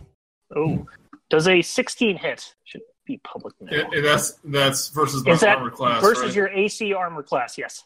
Yes, that hits. Okay, so it will do damage to you. It does 3 piercing damage. I only see the one rat, though. I'm not doing this. What? Describing it to you. So I only have that in for reference, so I can pull it out. Okay. There are 3 rats that are attacking you. If this doesn't work, we'll switch back to just being full grid. But this might be easier, so we'll give it a shot. So you take 3 pierces. One of the rats comes up and bites you as you're just running over. I'm going to look at stuff. Just jumps out and gets you. The other one is going to get Duster, who is also standing nearby. Oh, that's going to hit. Oh, yeah, that's going to hit. Yeah, it's going to hit. Oh, man, attack. Oh, that hurt. 6 plus 4. Jesus. Jesus. That was a fucking nat 20, wasn't it? Yeah, it was. Are you down? I am! Holy fuck, I am! No! I'm going to be nice.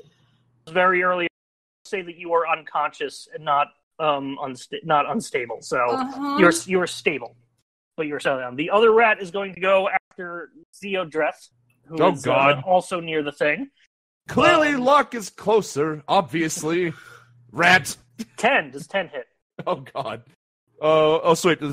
So I have to roll. No. Is it higher than AC up the top? The armor class? So it's versus my AC. Well, yes. My AC is 14. So then it does not hit. I just look at it annoyedly. Yes. Get away from me. That is the surprise round. Okay. The rats now get a roll. Now they start, and they rolled a 21 initiative. Oh. So Sprinkets is going to get hit again. I bet that hits. Mm-hmm. A 20? Yep. Yeah, it hits. Yep. You take 4 piercing damage.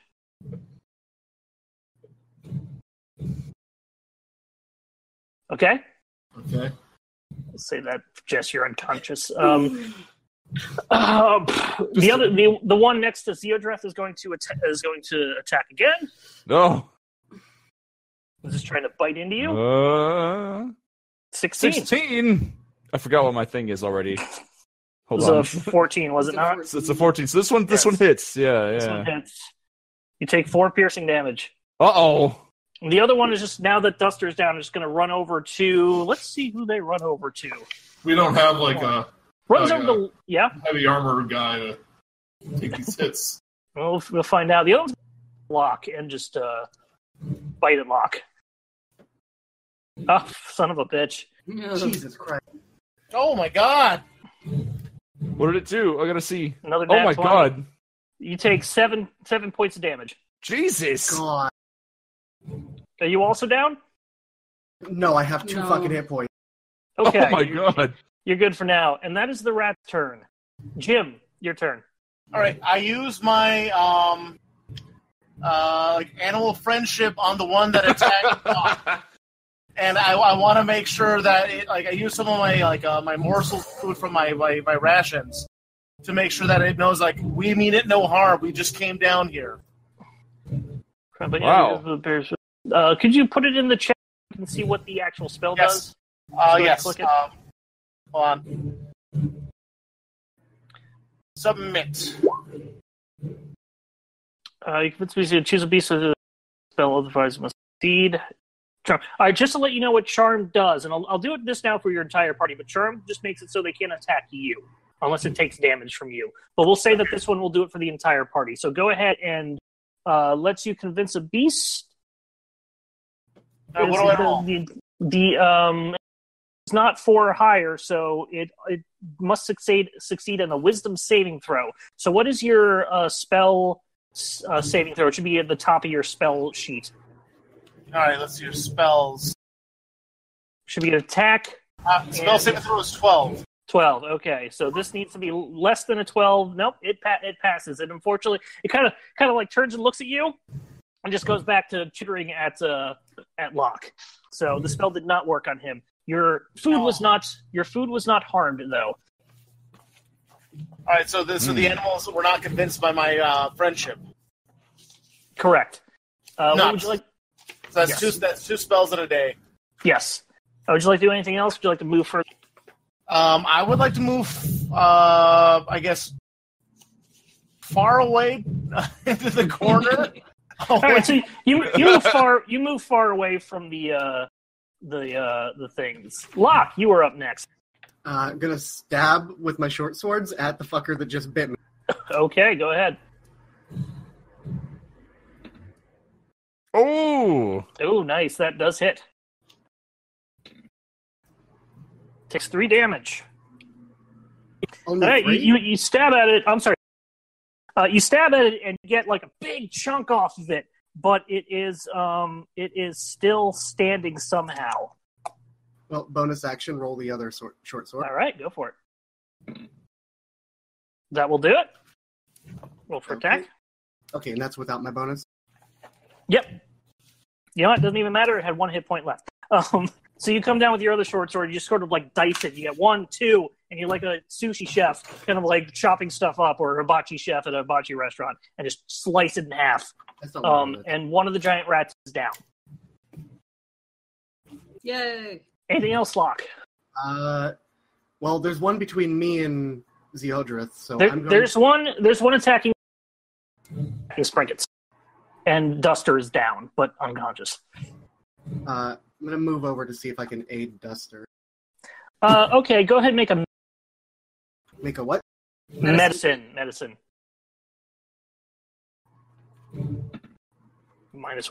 Even with your -1, go get up, Duster! And you somehow manage to perform sort of CPR on wherever a bird heart is. And we'll say that you do come back, and I forget the actual coming back thing. Is it 1d4 worth of health, or you just get 1 hit point? Jess, do you know? I think it's just 1 hit point. All right, we'll say you get 1 hit point.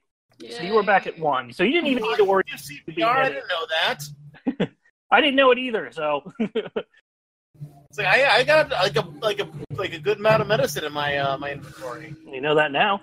That's not what I meant to. Oh, there you go. I took off your thing. Yeah. Okay. That was technically an extra action, but I'm going to give it to you just because I messed up, and we want Duster. Bonus action. We'll say it's a bonus action for this one time. Duster, you're up. Yay! I am hurting real fucking bad, guys. We're saying obviously. Hold on, sorry. Just give me a quick second. I believe you meant to say, "Help me." Help me. Yeah. No. What am I looking for here? Sorry, just give me a quick second. I'm just looking. Yep. You're monkeying. I have the wrong thing open. Sorry, give me a second. Thinking about what I'm gonna do. Because I don't think that's a thing that I can do yet. No, there's a rat on Sprinkets, me, and Duster, right? There's red on Sprinkets, and we'll say it's between you and Duster. So, Duster, you actually have that flanked right now. Okay, yeah. I'm going to hit it with my short sword. Okay, go ahead. Try to hit it with You get advantage on the roll. Ooh, with advantage. Ooh, Yep. That's pretty good. Yeah, oh, fuck, that's a good thing, because, oh, boy. All right. So that was 18 plus 6 to hit on top of that. I'm pretty sure that'll hit. Yeah, that'll hit. That's a good thing you gave me advantage, Mark, because hey, you're flanking. You don't want to know what that was. All right, so that was a D6. Am I right? Yeah, for short sword. Fucking geez, 5. Plus anything? That's the with, total. That's with the. Okay, yes. so you managed to get the short sword. And you're like, oh, stupid thing! You're on the ground actually. And you manage to just take out your sword and just slice it right at between you and Zeodrith, and you get a good portion of the rat. But you get into it, but the rat's still standing. Okay. But it's looking pretty hard. Okay. Then I'm going to use my bonus action to make an unarmed strike. Okay, go ahead. Woo! I love monks. Ooh! Ding. 23, 24. Yeah, those hit. One of those hits. That fucking hits. It's only one unarmed strike. Yep, Fuck. go for it. D4, Just roll. D4. Sorry, I'm trying to find my D4. You didn't have dice. Ooh, that's an 8. With your 2d4? Wow. Well, it's 1d4. It's 4 with plus your 4. thing. Yeah, you just take your thing up and you just sort of come back down with your elbow from the same hand, and then you just squish this thing. And it's a giant rat too. It's big, but it's down. I yell, "Huzzah!" Huzzah! Because you were quite. Oh yeah, hurt. that's true. I'm a little hurt, so I'm like, "Huzzah!" Okay, Sprinkets, you're now up. Right, so there's one rat left, and it's right by me. Yes. All right.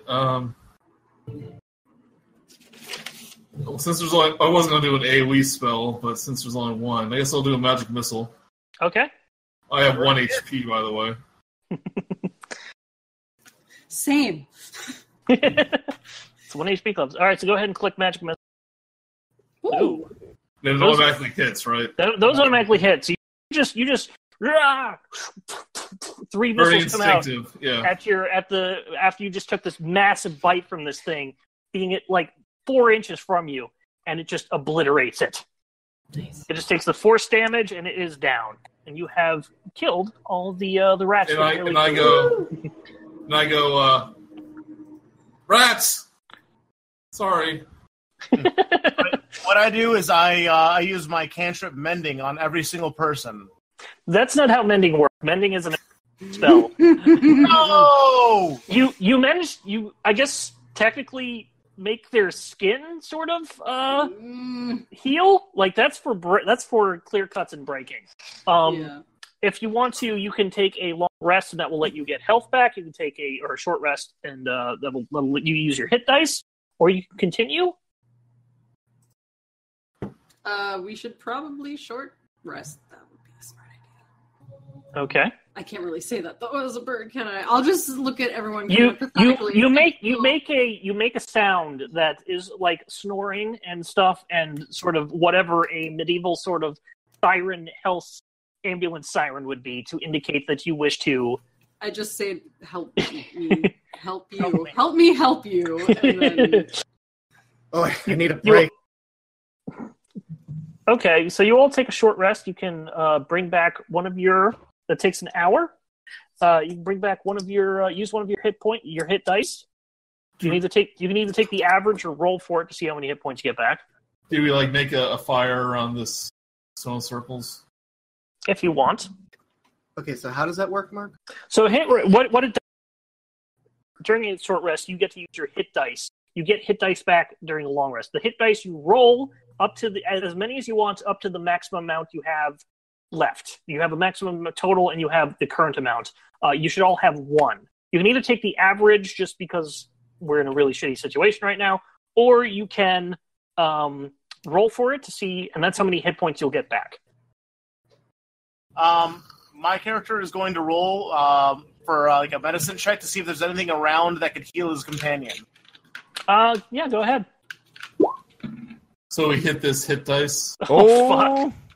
You know what? Because of the 20, you find, you digging through some stuff and things like that, you find plenty of things to make splints and salves and stuff like that. And everybody automatically take 1d4 worth of HP back.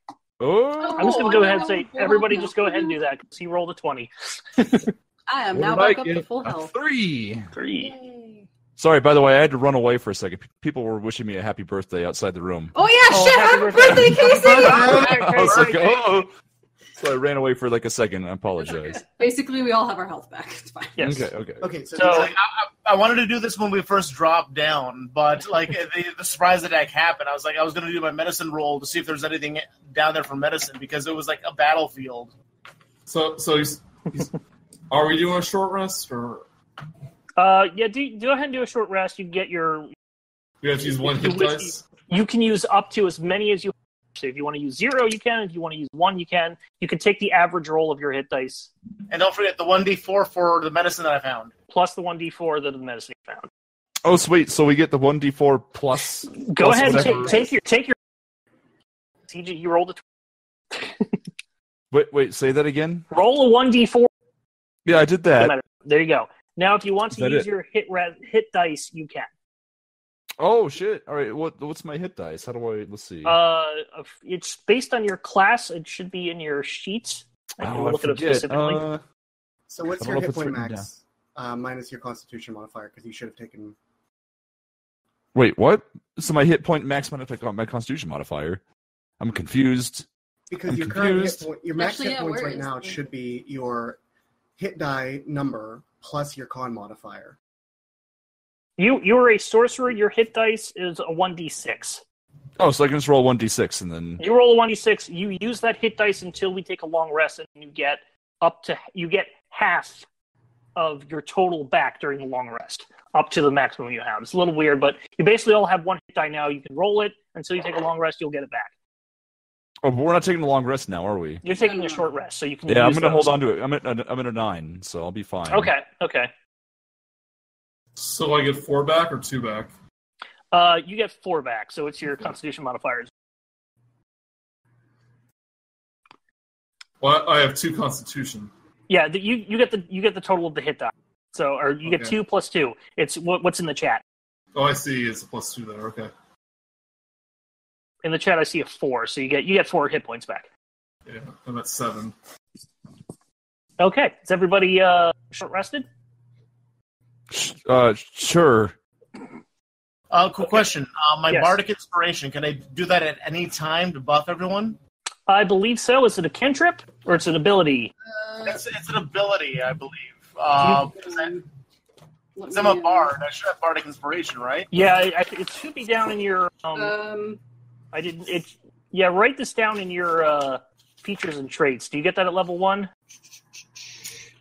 Bardic Inspiration, so you can inspire others through string words or music, blah, blah, blah. To do so, you use a bonus action on your turn to choose one creature other than yourself within 60 feet of you who can hear you. That creature gains 1 Bardic Inspiration die, which is a d6. So once within the next 10 minutes, the creature can roll the die and add the number rolled to one ability check, attack roll, or saving throw.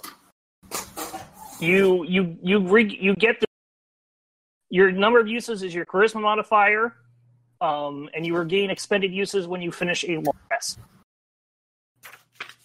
Well, let's pray there's no more rats. This is nothing. Or The worse. first- I'm going to put this down in your thing, Chris. Okay. By the way, guys, can anyone see my health bar? Can anyone else see that, or is it just me? No, it's I just can. you. It's probably just you. Oh, okay, never mind. I was just curious if anyone else, because like I put in my like if you click on your guy, it'll bring up like a health thing, whatever. Just not a big deal. Yeah. In the future, I want to be able to do like a Bardic Inspiration for the group. So that You'll have to have. kind of be like woo on my flute. You basically have to do that within 5 turns. Yeah. Well, the thing is, you get the do charisma modifier up until you take a was it a short rest or a long rest? Until a long rest. So you can do that twice before you take an 8-hour rest, and you only get 1 8-hour rest per 24 hours. So it's like a normal sleeping. So keep that in mind. These are resources. Okay, shall we continue? Yes. Okay, you are now at dead bodies of rats around. Everybody took a beating. What do you do? I'm standing back, so I don't want that to happen again. I'm staying behind the big guy. So these are giant rats. They are larger. Rats of unusual size. Locke's gonna move to the edge here and peer down the edge where. The Okay, staircase- you I go. Oh, I just deleted myself. You just You just fell. Oh, you didn't even roll a 1. you know what? Just because you did that, go ahead and make an athletics check or an acrobatics check, either one. 9. Okay, you slip off, but there's a landing right there, and because of your tabaxiness, you are able to just easily land on it. I will put you back. Duster will kind of like cluck as they see Locke just kind of fall off the side, and then like rushes over but looks down and is like, Goodness gracious. So you're technically down there. Don't worry about I just sigh because actual this is just like typical of him so far. I'm gonna roll for survival to see if there's anything scattered around us that we might need later on. If you want, go ahead. 14. With the 14, all you find in the ash pile has just those. You seem to have used everything you could find when you rolled that 20. The ash pile has some arrowheads in it, spearheads, And that's about it. I pick up the spearheads and arrowheads because I could use them as ammunition. Okay, we'll say you have, how many, roll a d4. All right, roll 1d4. Okay, there we go. You find 3. All right, so I had 3 arrowheads. So Okay, just add those to your inventory. how much would those weigh? Don't worry about weight. Negligible. We'll only worry about weight when it gets to a point where it's weird. You carry a grand piano. Yeah. Okay, you continue going down the stairs. What do you do now? Overall downstairs. Well, I was gonna say, as we go down the stairs, I'm taking a look around. I forget? Did Locke already do a perception check on the ravine?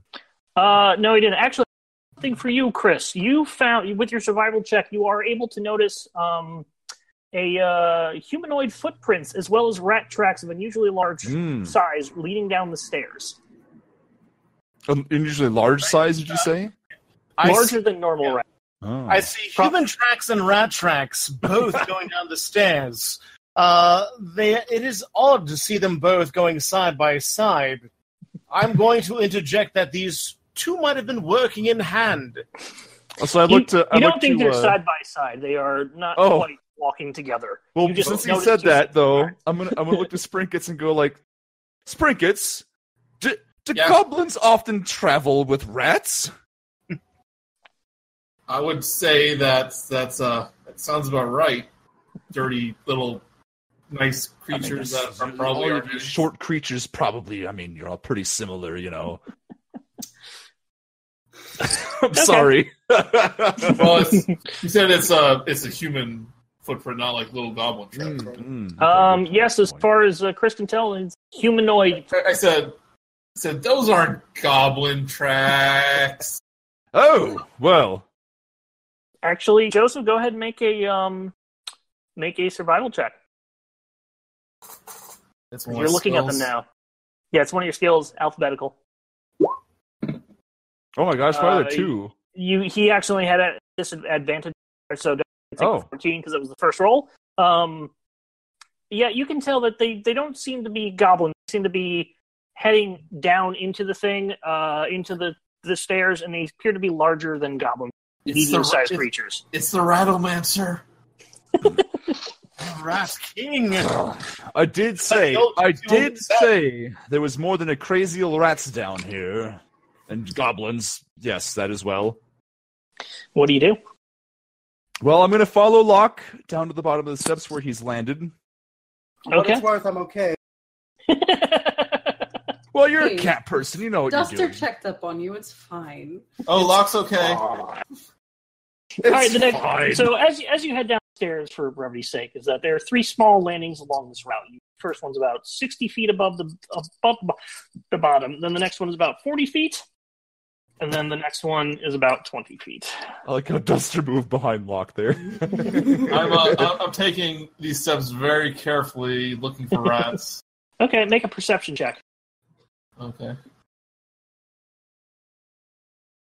The trick is not to try to look for anything, and that way you never have to make perception checks.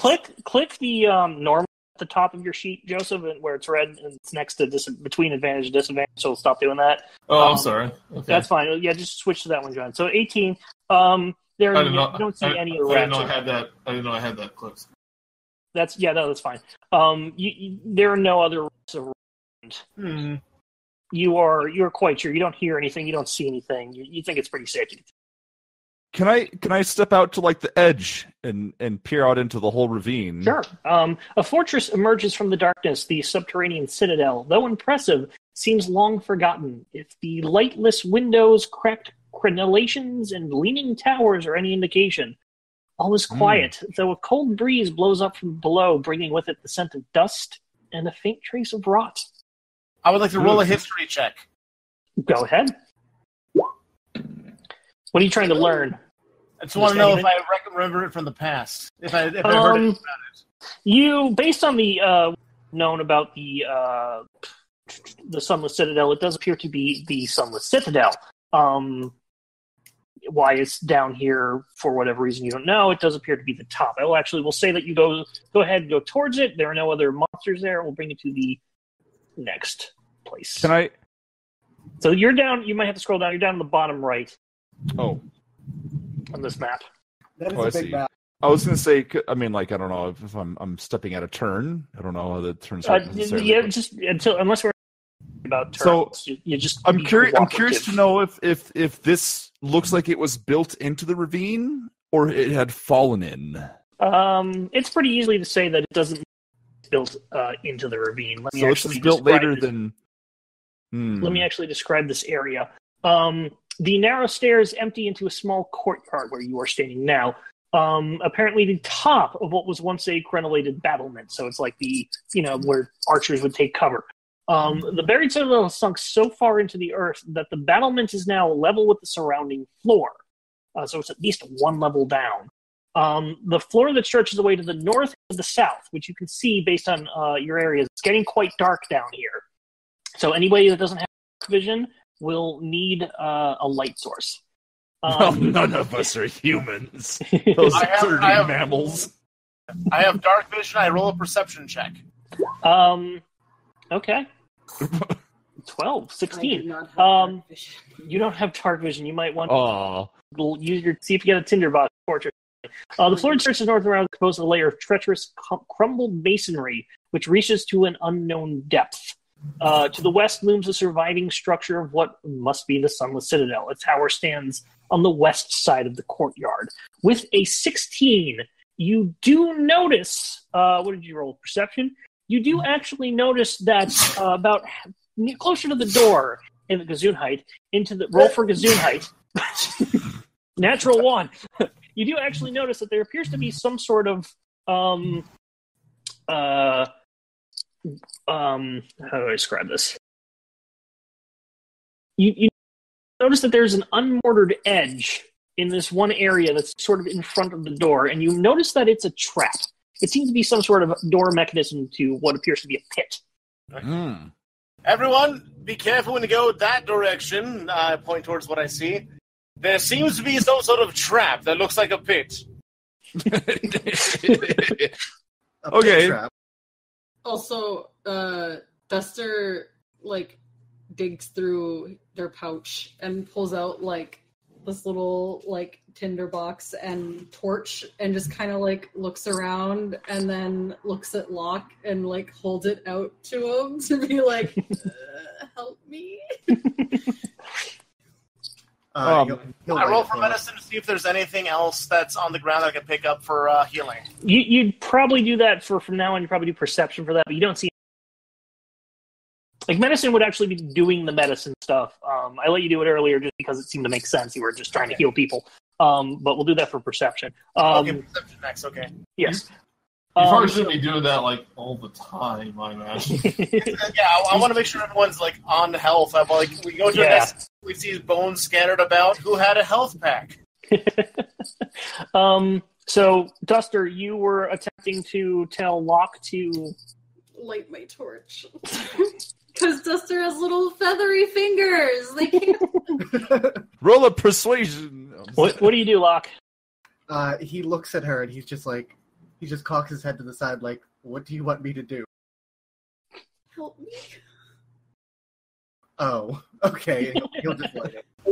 Okay. Very, very, very easy to light. No problem. You now have torch, and I will just put this on you so I know you have torch. I believe the torch for 1 hour. Sure. Why not? Yes, torch burns for 1 hour, providing bright light in a 20-foot radius and dim light for an additional 20 feet. Yes. And if I make a melee attack with it, it will deal 1 fire damage. It will, yes, providing you hit. Duster will just kind of coo, thanks. So I fire there. I kind of look close enough. Oh, yeah. If you use the aura thing, I think you can put the 20. No, that's a good idea. I did not think of that. No. Yeah, well, you're not actually moving around, so I'll just need to know that you're have fire. So I actually, put a little icon on. Oh, there's a torch. I didn't even see that. I couldn't even find that. Okay, that's good enough. Mark, can you mark yes. on the map where I saw the trap? Yes, I can. You deduce it's actually go. While you're doing this, go ahead and roll a investigation check. Yep. Investigation check. Yeah. There we go. See what you got. Unfortunately, you don't notice too much about it. You just know the area that it is. And I'm trying to get that down here right now. Let me do the map layer. Ooh. Is that the trap? Well, it's in that area somewhere. Yes, you notice this area. Quite sure of how it works. Wait, So I'm listening to all this. I'm listening to all this. That's in front of you. No. You're heading left. Yeah, we're heading left. So I kind of look up and down the ravine, and we're looking at the whole castle here that's built into this thing, and I'm just seem kind of confused. It's like we have this whole chasm that's been erupted out of the from earthquakes and geological. But this whole thing's been built after that. It's been built into it, right? So No, it's not been built into it. Oh, it's not. I thought you said it was. I'm Sunken sorry. into it. No, I apologize. Yeah, because the level that you're at is level with it's like a roof of some sort. Oh, and you're okay. level with the debris around. You're not quite sure how deep the debris around is, but you don't think it's like a huge mound. All right. Well, okay. So, instead of what I just said, I kind of just I'm kind of just pondering out loud. It's just like it's interesting that if we're talking about healing apples, right? Of apples that can cure disease, they're growing out of the ground. It's likely something to do with something that's below us. But there's no sun. Oh, it's fine. I mean, it's magic. Magic grows lots of things. Whatever. How can the apples grow? It's so sunless. Well, they're growing up on the surface. Look, whatever the source is coming from below us. Clearly, obviously. What do you do? So, I'm gonna. Well. I don't know. I guess I'm not paying much attention, am I? Curious about the security of this trap. I toss one of my arrowheads onto the area where I thought the trap was. Okay, you easily get into the large, what appears to be a 10-foot by 10-foot area. Lands in there, nothing happens. Okay. It's about 2 feet into the area. Have you told us about the trap? I forget. Yeah, I was saying there's a trap in that area. Oh, okay, all right. Well, we just walk around it. You do notice that there's a door side on the wall. So you see the little white thing right here. That's a door. That's the door. Yes. Oh. I should have made sure you guys knew that. My apologies. Into this tower area. Or the collapsed tower.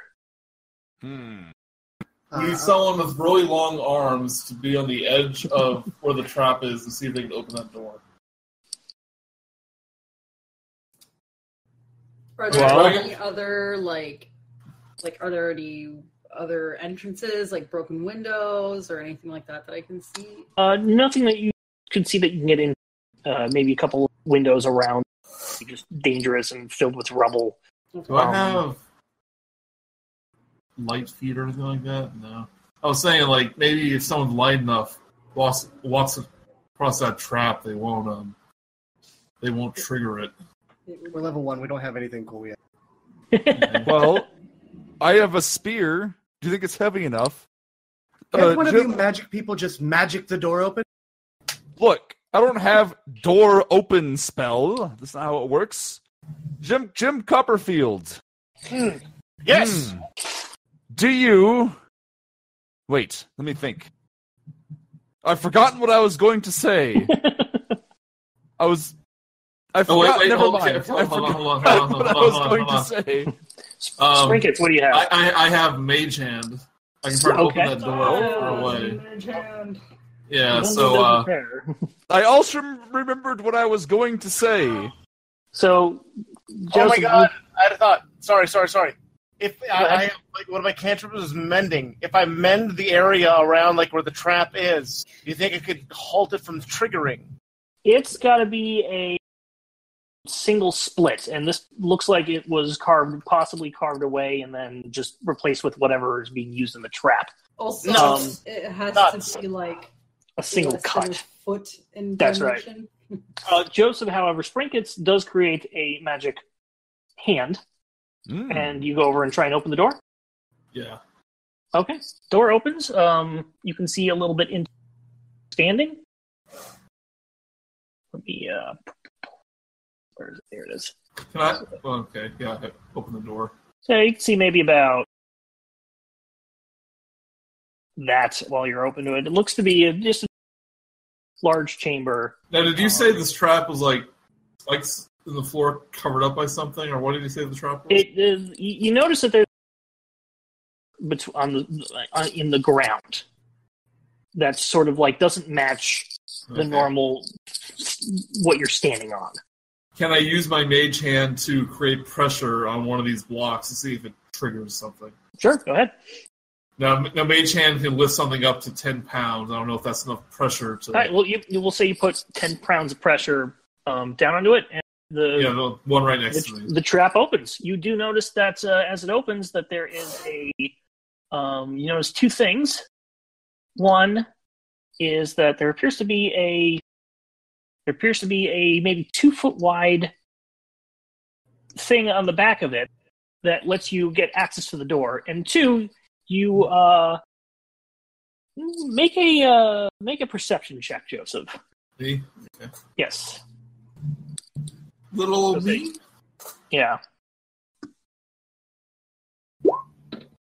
17. Okay, you haven't looked into the trap yet. You notice that it went down, but you hear some chittering in it.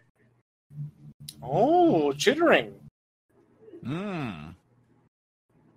I recoil back because I have PTSD with those other rats. So I roll a perception check to see if I can recognize this kind of chittering. Okay. Make a survival check instead. Actually, survival check instead. Either way, you know what? The perception works. We'll say. You already rolled the perception. It sounds like a rat. It sounds like a rat. Oh. Well, we can just go around it since we know there's a very narrow path to the... Yes, indeed. I say we send the the gnomes, first. Theodoreth, as you say that, roll a stealth check. You kind of yell that out loud. Oh, God. All right, hold on. Yeah, I don't mean to be yelling everything out loud, but... Yeah, so I'm saying, like, we can just sneak around, and he's like, send the halfling! Oh, I'm looking for stealth. Hold on, where the frick Alphabetical. So it is. Oh, no. Dear God. So at that point, you sort of hear scratching at the edge. It feels like at that point you see a giant rat, peer its head out of the thing. But simultaneously, the trap begins to reset itself. Oh, no. The door, it starts to... Can I know I've used a lot of actions with this, but can I try to use Mage Hand to keep the trap open? Why? Okay, because we don't want to accidentally trigger it again, right? Well, we know where it's at, right? Yeah, that is true. Yeah. All right, so the traps are... So you... And, okay. Now the rat jumps out. Well, no, I'm not keeping it... I'm not keeping it open. I'm letting it close. You made that choice afterwards. I'll give it to you this time. Well, no, because we weren't done discussing it. Correct. When you, I will give it to you this time, but things as they are said in the. You got to stick with. You got to stick with what you. Yeah, you That's can't change. Yeah. So the rat. Take backsies. So the trap sort of resets, it comes back up, and the rat falls back into the pit, and you sort of hear it scratch. Then I look in there, I look to where the hole was, and I go, "Oh, well, that's no good." Oh shit, Okay. Mark. Yes. Did we get experience for those last rats? Yes, I calculated. And I forgot to tell you guys that it's 75 divided by 5. Sorry. Have to calculate. No, that's good. It was my fault for getting that. 15 experience points each. Yay. Nice. Up to 35. Oh, 35. It should all be about 35 right now. Okay. And because you found that trap, we actually calculate and avoided the. We'll say for now you've avoided the rat. Actually have a thing for possible calculation. We successfully avoided drowning. We'll say that you got 5 experience, 6 experience each. Excuse me. Nice. For that, so we're 41. Hooray! From finding the trap and not dying and falling in. Well, you want to die, but fall in. Okay. As long as you don't fall in after this. Okay. So we want to very carefully make our way around here to the door. Okay. Right? I run a perception check to see if there's any boards of wood we could use to overlay the trap. If you want, go ahead. Make a perception check. Can I be right back real fast? Okay. Sorry. Okay. 23. You any large pieces of wood or anything, but you do realize that you can get around the backside very easily. It's the last 2 feet will not trigger the trap. It's sort of the mechanism is built in and allows access to the next room. Everyone, just so you know, there seems to be a path around the trap. The last 2 feet over that way is like wide enough for us to walk through and not have to trigger those deadly rat creatures. We know. Yeah, we did see the opening. I know, but I'm just letting you know so that we all know. Duster just kind of rolls their eyes and starts walking around the trap. Locke follows stuff. Just like, oh, for fuck's sake. Okay, so give me a second. This is a round room, and I have to That's fine. cut it out. There's no circle reveal. I feel like Duster and Locke are like kindred spirits. They're like the silent ones, and they're just like... Are you fucking kidding me? Okay. So we'll say you move it. I think it's like not like Locke is just nursing a drink on the other end. Absolutely. I'll sip out of a flask every now and then, like, oh fucking god, what did I get myself into? So this circular area is cobbled with cracked granite, upon which sprawl the bodies of 4 goblins, apparently slain in combat. One corpse stands with its back against the western wall. The spear that killed it is still skewering it and holding it upright. 3 wooden doors lead from this area. A hollow tower of loose masonry reaches 30 feet into the air, but the intervening floors and stairs are gone, except for a couple of crumbled ledges. I'm going to investigate the one that's right next to my token. Okay. Go ahead and roll and investigate. 11. 13, I'm sorry. You can determine that the 4 goblins have been down for quite a while, and rats have gnawed at them. The bodies appear to have been looted. Damn it. At least the found you looked at. I want to run a history check on the weapons that they have to see if I could like date how long these guys have been here. 5. Luckily, it's pretty easy. They pretty normal for their 6. Pretty normal goblin weapons. They don't seem that old. Could I determine from my check how they died? Roll a medicine.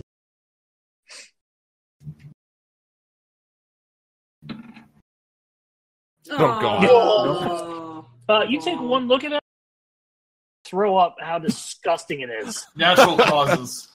They just died. They're dead. I'm not entirely sure that they're dead. You think but they're they dead. had a heart attack. You actually try to take the pulse of one. And you're like, I can't tell if he's dead because I can't find the pulse. Hitting the drink a little too hard. Upon seeing him taking the pulse, I would like to roll my own medicine check. All right, go ahead. There you go. You kind of slap his hand down. This one was slashed with a sword. This one had, was stabbed with a sword. That one had its head cut off. I was going to say, this one doesn't have a head. This one doesn't have a head.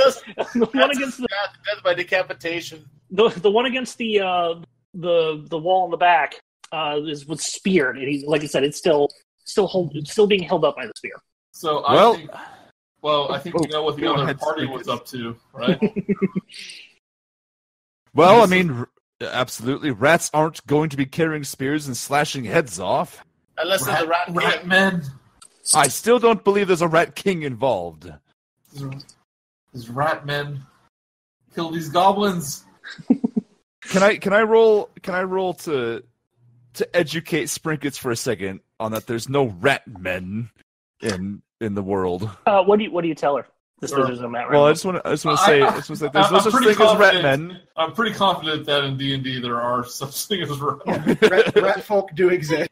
Oh no! I'm gonna do a contest. Both of you roll intelligence. Okay. Oh ho! Oh, all right.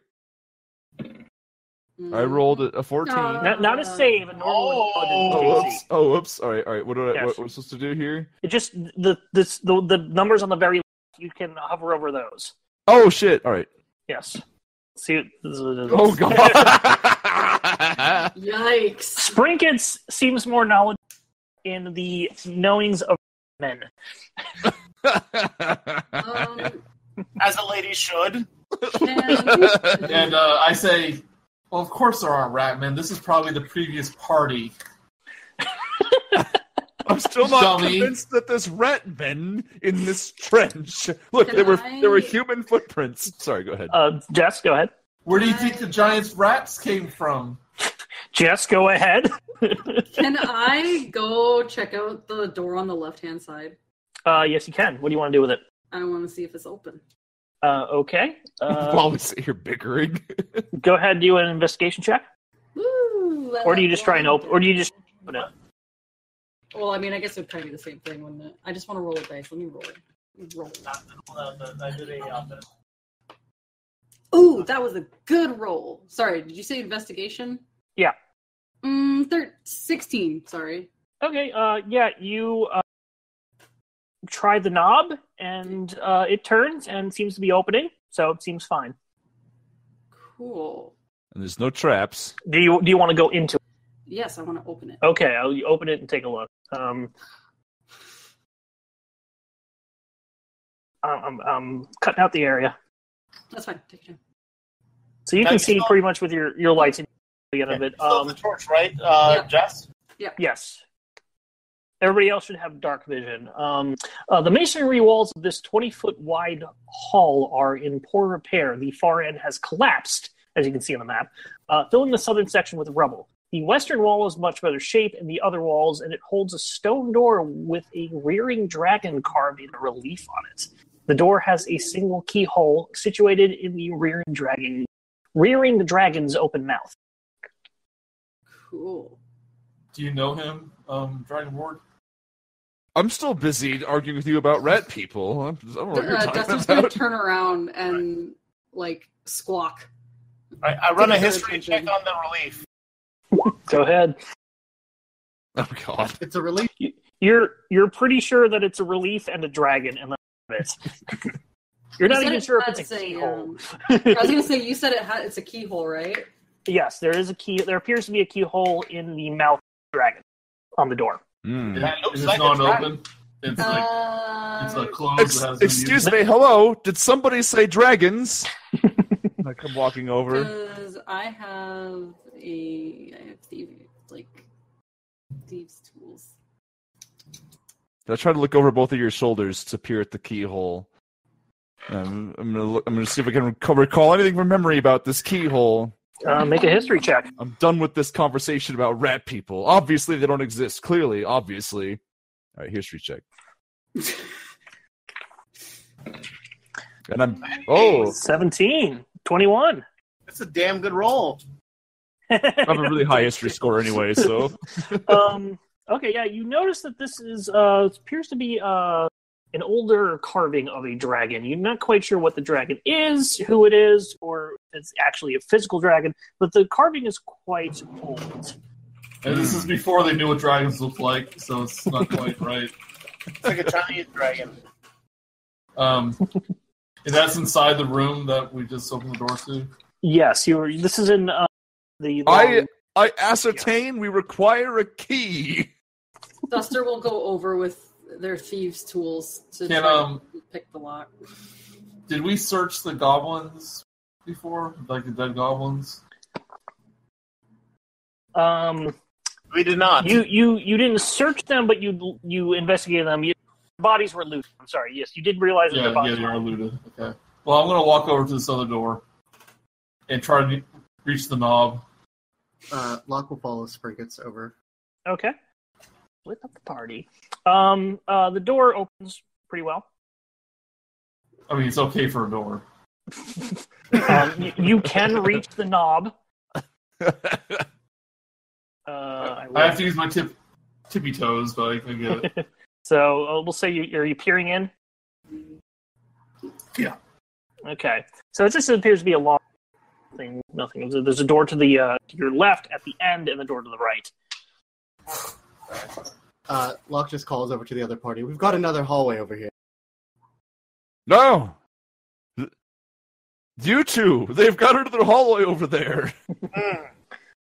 The Right, dragon door is down here, by the way, just so you're certain. Yeah. Because everybody's just standing at the doorway. Hey, look at the room. Yeah, No, look. I said I wanted to go pick the lock with my thieves. Oh, you want to pick lock? Okay, so we'll say you're over there. We'll just say I mainly do this for in the room, so I know where everybody is. Okay, you attempt to pick the lock. Go ahead and make. You have thieves' tools. Yes. Sleight of Do hand. you have?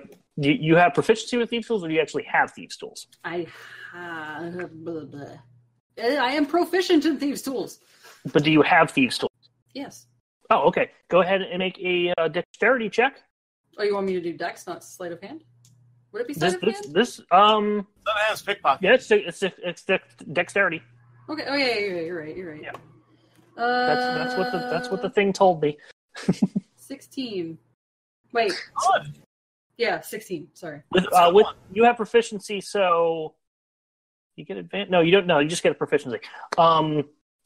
16. You sort of put the things in there, but you can't quite figure out how it works. It feels like it's more complex than it looks. I'd also like to point out it's funny that a bird can't light a fucking torch, but can pick locks. You could light a torch. No. I didn't All right, want to so catch my little bird feathers on fire. When I look in this hallway, is there any more like dead goblins, or can I see far enough in? You don't see any other goblins. 3 doors on various parts of the end. Alright, Well, Okay, I suggest we split the party. No. Each go into No. their own room. Never. Okay. Everybody, I pick a room kinda- and go in.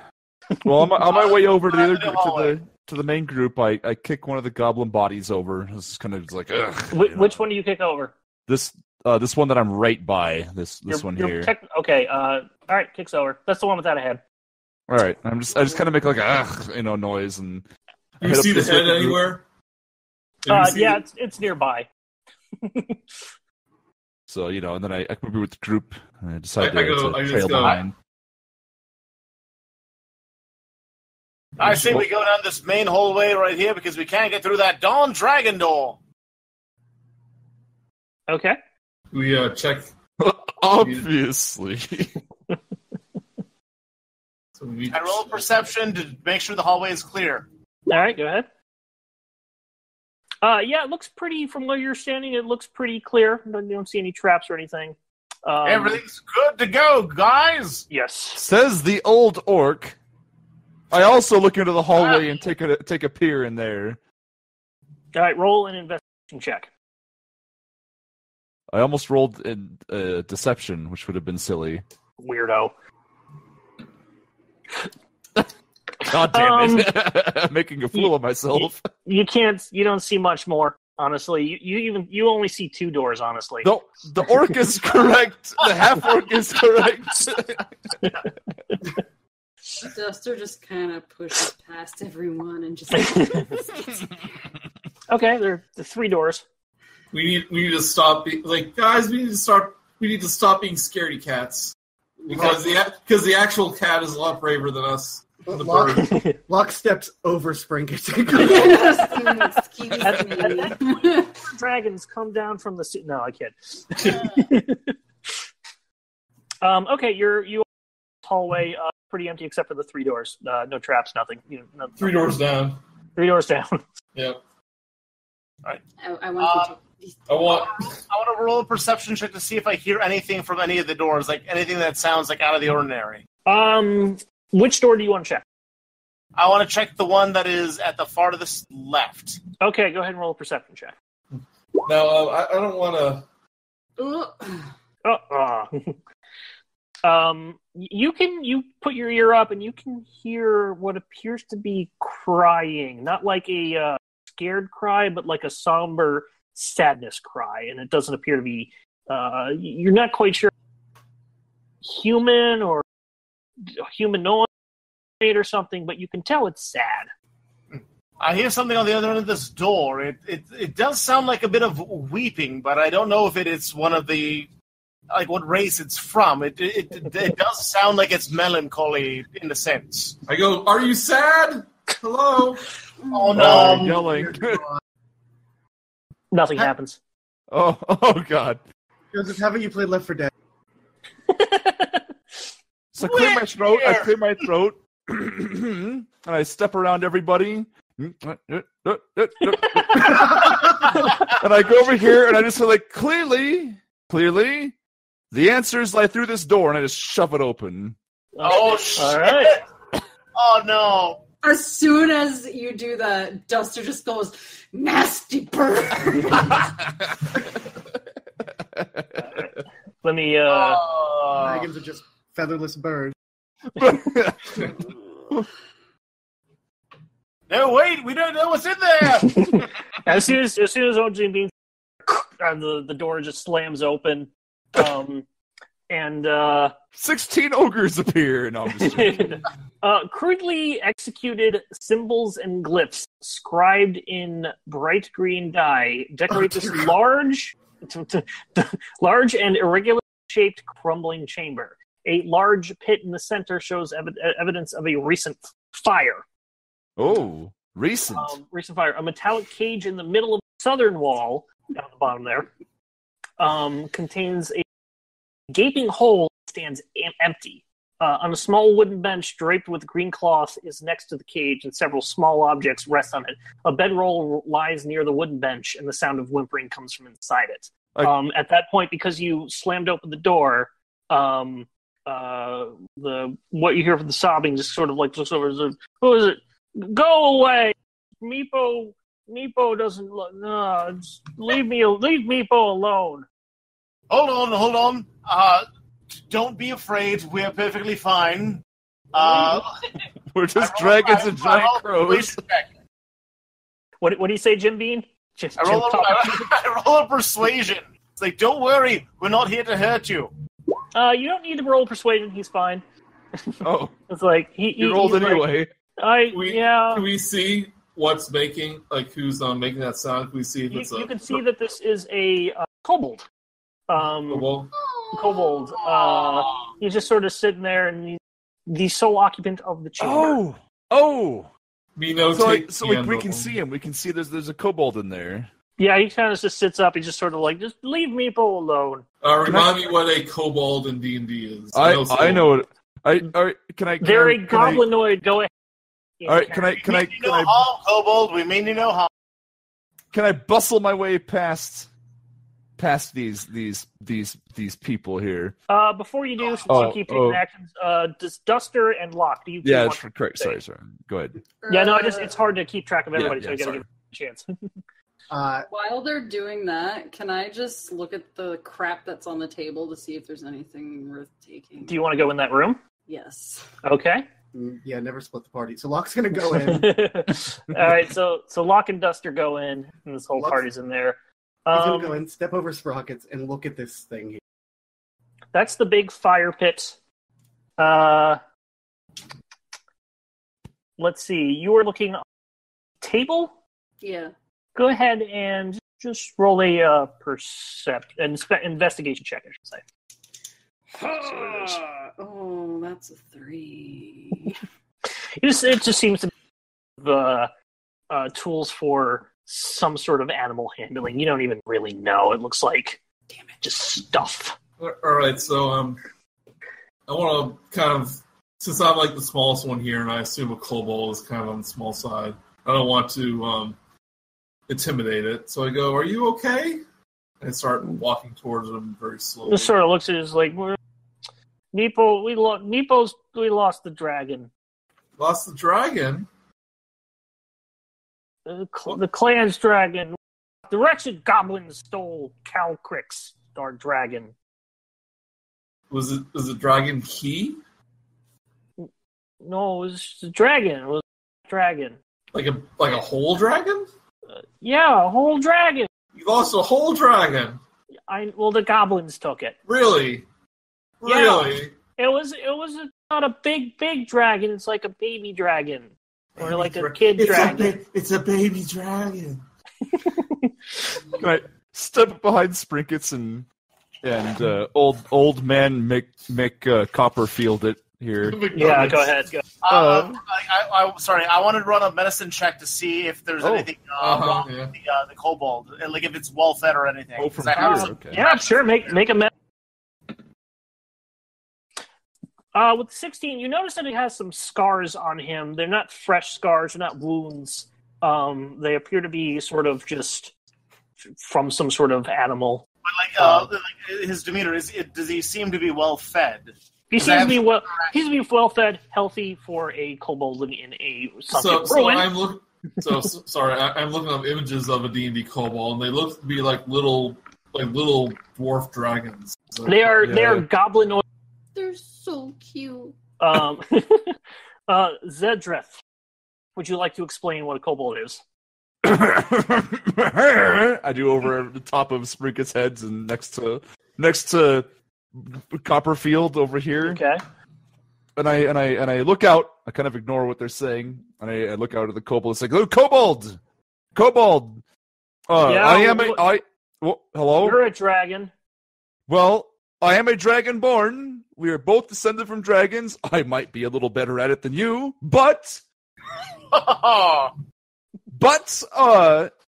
if you would aid us, I did happen to notice that there are lots of goblins in this castle. Yes, the goblins stole our dragon. That's correct. Yes, you did say that multiple times. Absolutely. An entire dragon. An entire dragon. As the gnome with the blue hair here is the croaking gnome here has to say, are you well fed? We have food. We have rations. If you would come and join our party, we might be able to, I assume you know something. You can help. You make nice and help bring back the dragon. Well, obviously we can give it a... Meepo take you to meet Eustrail, our leader. You make nice. You save passage if you promise to make nice. You promise to rescue dragon, your trail make nice to you. I don't see any clear problem with this, no. Yes, join our party. Locke, you want to do something? Yeah, I want to investigate those glowing runes in the room. Yeah, and then old Jim Copperfield wants to know what the name of that dragon is. The what? Old Jim Copperfield wants to know the name of the dragon, so he says, "What's the name of the dragon?" Yes, I'll give you that real quick. Calcrix. I run a history check on that. You don't know it. That's just what they named it. Oh, I get nothing? Nope, don't worry. Don't even... Dragon. The glyphs aren't quite glowing. They are scribed in bright green dye. Do you read Locke? Do you read Drake? No, I read common and undercommon in Thieves' Camp. Then yeah, then you don't know what they say. And I'm not paying attention. You, Dragon Man. Oh, hello, Cat Man. You don't know that they're roll a make an intelligence check. Draconic, yeah. Make a roll an intelligence check and see if you know if it's a draconic. Because you don't read draconic, so okay. Just intelligence on the left, not a saving throw. Intelligence. No. I'm so useless. Probably not. Yeah, you're not quite sure what the scribe is, what the language is. Okay, let me approach this a different way. Ask your friend over there what these runes are. The kobold. Who you're saying it to somebody? I'm saying it to the party. I'm saying it to the party because they're talking to the kobold. Meepo? Those runes, they draconic. Does Meepo speak Draconic? I have to actually look up. Well, Locke just looks at the dragon man. I'm just standing here with my arms folded. It's like, okay. There they are. Oh, he doesn't have a thing, does he? I guess he doesn't. Yeah, well, he reads Draconic. Why not? Yeah, it says, "Here they be dragons, because here was the dragon." There was there be dragons. It was there be dragons. So is this where the dragon stayed in this cage? Yes, that was Calcrix's home. That's where Meepo take care of Calcrix. Seems like a rather small cage for an entire It dragon. was a kid dragon. A kid dragon? You mean a whelpling? Or do you mean a drake? Or look, A worm? I believe Meepo believes they're called wormling, but it's dragon. that's a good point, actually. Yes. It is a dragon. Technically, it is a dragon. That's pretty interesting, actually. I mean, like, I didn't know there was a dragon down here. How did I not know there was a dragon down here? We'll say that this is Meepo. He is not big. Oh, he's bigger than all of us. Oh, there you go. Meepo grow in size. I get He's large. behind a library, and you don't even know there's a dragon out here. Eeny Chalk. Can you see his name? Yeah. Meepo, hold on. No, are there more kobolds down here? Yes, this is Meepo's tribe. But Meepo have to take you so you make nice. Wait, But you have to be careful. Well, take us to your tribe. Take us to your tribe leader. That's perfectly fine. These gentlemen and gentle thing and gentle lady are with us. With me, rather. That's absolutely okay. Where did this goblin come from? Did they show up recently? What is this? Actually, that's not Meepo. That's a goblin. I screwed that up. Oh no! Most of these extra characters have things, but this one doesn't. I was surprised it doesn't. So I meant this is a kobold. That was a dragon. My whole life is a lie. There you go. They're like Meepo. little dwarf dragons. Yeah. There should be a Meepo thing. Let me just look this. It'll take that long. It's fine. No, it's got to be right. Where was it? Monsters. Import monsters. Take me 1 minute. Everybody discuss what they're. There's a lot of Meepo fan art. Already. I would like to do an Okay, so there isn't one. to see if there's anything in here I can use for medicine. Make a perception check. Oh God. You gonna raid this poor kobold's you find maybe some cloth that's could be used for a bandage, but like nothing that's like, really good. You like just extra stuff. I discard the idea of like taking cloth. Can I have a look? There's other doors in this room, I assume. Yes. Can I take a look? As you Meepo take you to this way. And Okay. He points to the far room with the opening in the back. So All right. we'll say, for brevity's sake, do you want to do anything else? No, not necessarily. There's an open hallway towards that end of the room. I want to see what's like the end of that. That's where he's going to take you. We'll just say as because just so I can keep this quick. I'm asking one more thing. Yes, go ahead. Who killed the goblins in the circle room? Oh, Meepo don't know. They've been there. Nasty Goblin's been there for a long time. Wait, they're dead? The ones in the circular room. Oh, that's right. Yep, got me. I thought they were sleeping. that critical fail.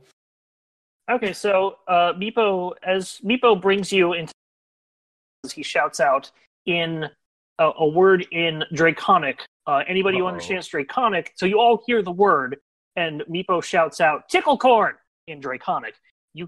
Anybody who has Draconic can interpret that. And he says to you, don't worry, that tell other that tells the other, the rest of clan that you're not dangerous.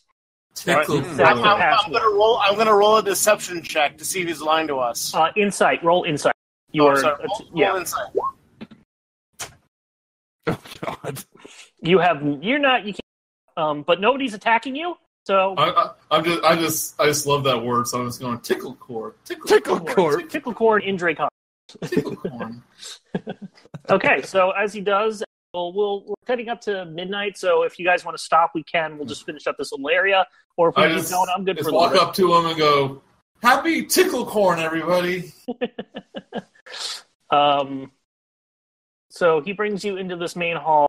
See, it's dark in here, so you can see maybe from where you're standing here. Every so often he shouts, "Tickle corn!" And some of you snicker. In this room, you get in. So you go down the hallway. Doesn't appear to be anything else in the hallway. You get to this room, and what you find in it, to set a couple things up. We'll shock you. Quick question. Yes, go ahead. When we walk past this open... the opening. I'll say you can thing. So right there. I didn't know if we could see anything. You can see about maybe that. Actually, 5, 10, 15, 20, 25, 30. Yeah, anybody with This another hallway into that room. I have a torch too, don't forget. Torch is only going, I think, 30 feet. So okay. Everybody, so Duster's the only one that can't quite see that. So as you get into this room, on the right side are a double row of reliefed carved marble columns. They march the length of the long hall. The worn carvings depict entwining dragons. You're noticing a motif to this place. You do also notice that there appear to be 3 kobolds down there. They appear to be stronger than perhaps what Meepo was.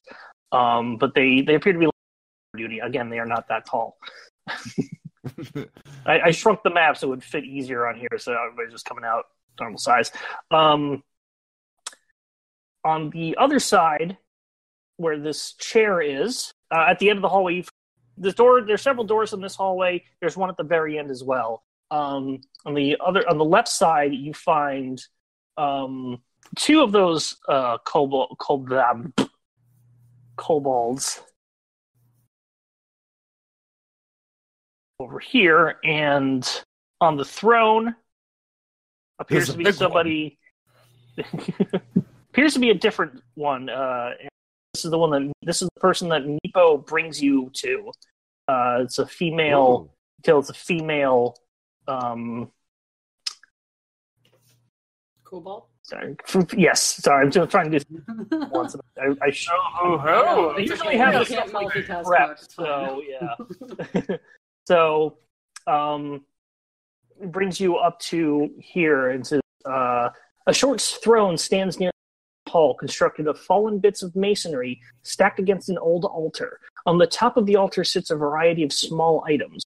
The portion of the altar that serves as the throne's back features a carving of a rearing dragon. A metallic key is held firmly in the dragon's open jaws. Oh, well, my goodness. Eurostrail Meepo's bring several people, things, and dragon person that wants to help bring back, that might help bring back, bring back dragon. And I look around to other members of the group curiously. You just go, "Where's your apples?" What? Look for apples, right? I roll a persuasion check on the lady on the throne and say, "Good lady, we're here with no harm. We just want to be friends. Please look kindly upon us." She looks down at you and says, "Meepo has brought you here. And you wish to help us recover our dragon?" Correct, my friend. We want nothing but to help you. What brings you here? Just to help us? Oh, to help you is on our journey. We seek a bit of a couple adventurers from the past, but to help you is our The main short goal. one mentioned an apple.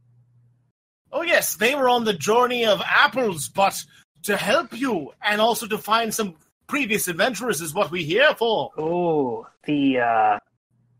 if you wish to help us, I can share information with you. You've not harmed any of our clan, have you? No, we have not. All the dead that is here, besides the rats, were not caused by us. Very well. Those rats are the problem, but very well. The apple. There's a man grows below who's in the lower level. He grows the fruit. He gives to the goblins. The dragon-thieving goblins are his servants. The outcast. That's what they call him. A scoundrel! Hold on. Wait, hold on. You say that there's a man growing apples in your basement, and he's handing out fruits to goblins, and then the goblins are trying to the town? Not our basement. Oh. Oh, The basement of the structure. Oh, We don't go there. I see. What? It's the molten core of the Black Rocks. Black Rock depths. God. Those not last adventurers. They went to fight the goblins, but they never returned. So you're sharing this entire structure with the goblins, then? We don't share. They take up space. I see. So it's more of a, well, I would say a war, but What I would say. I would agree it's a war.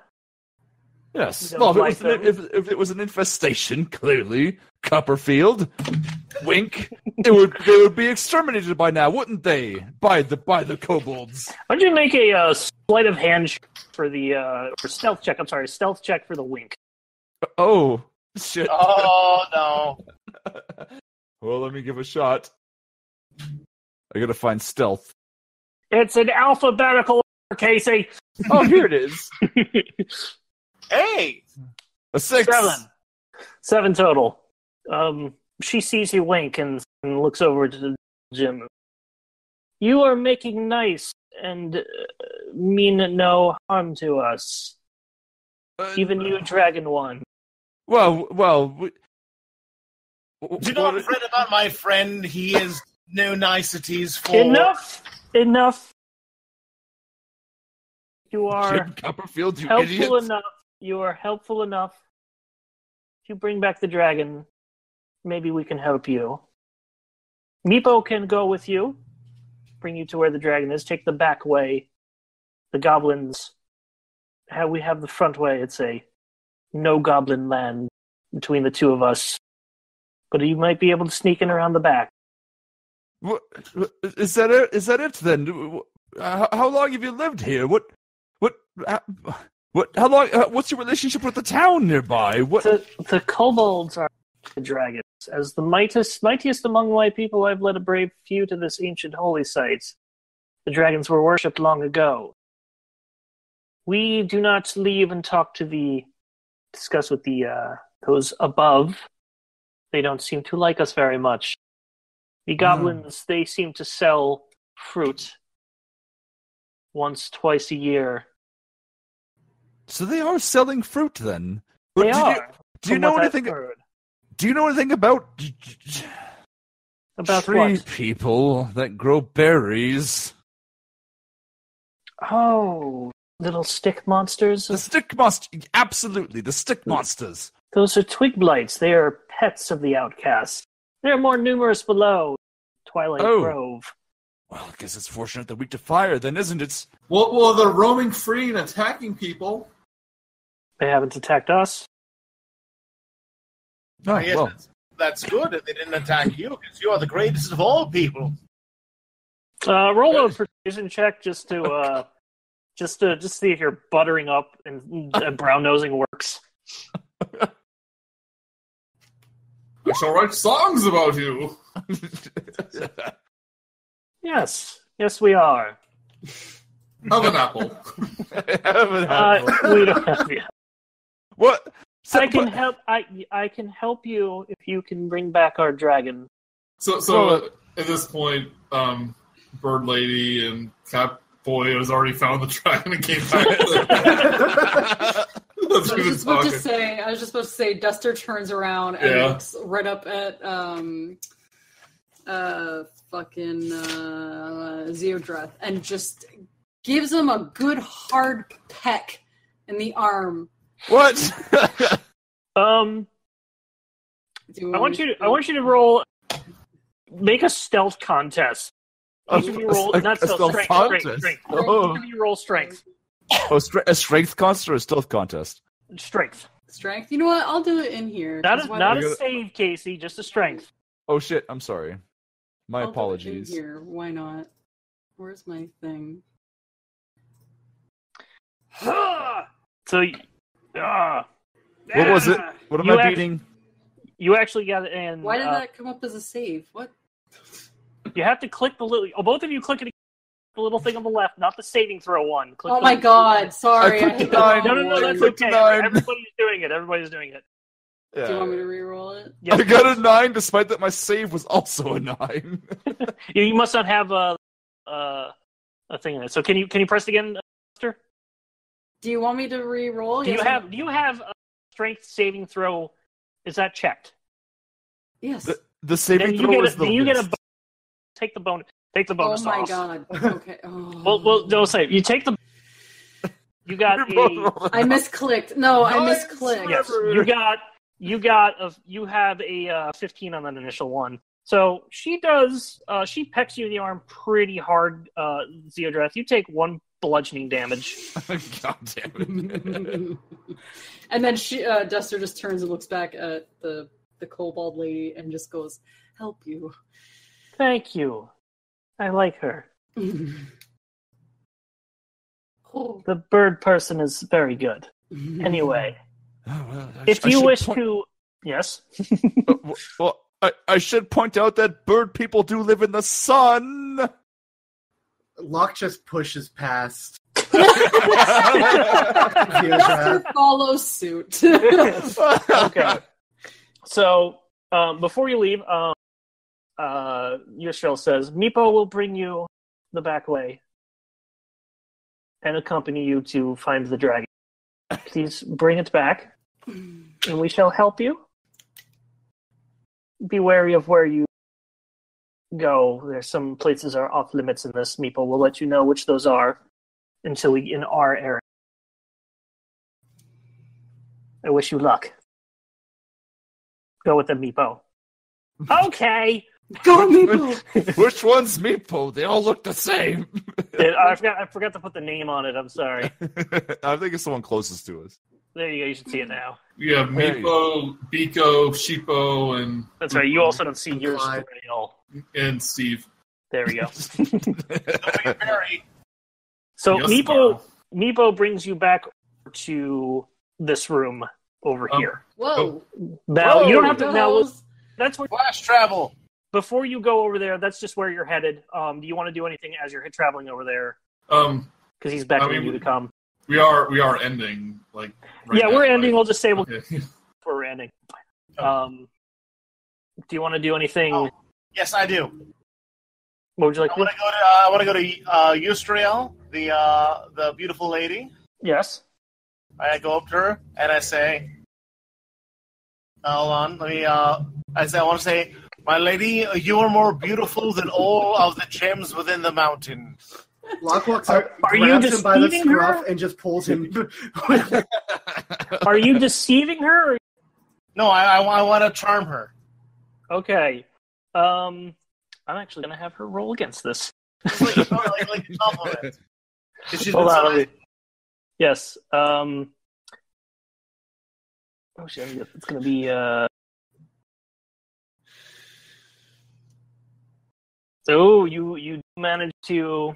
Yes, your words are very kind, but we kobolds have the Dragon Tooth clan. Locke just grabs him by the scruff and pulls him.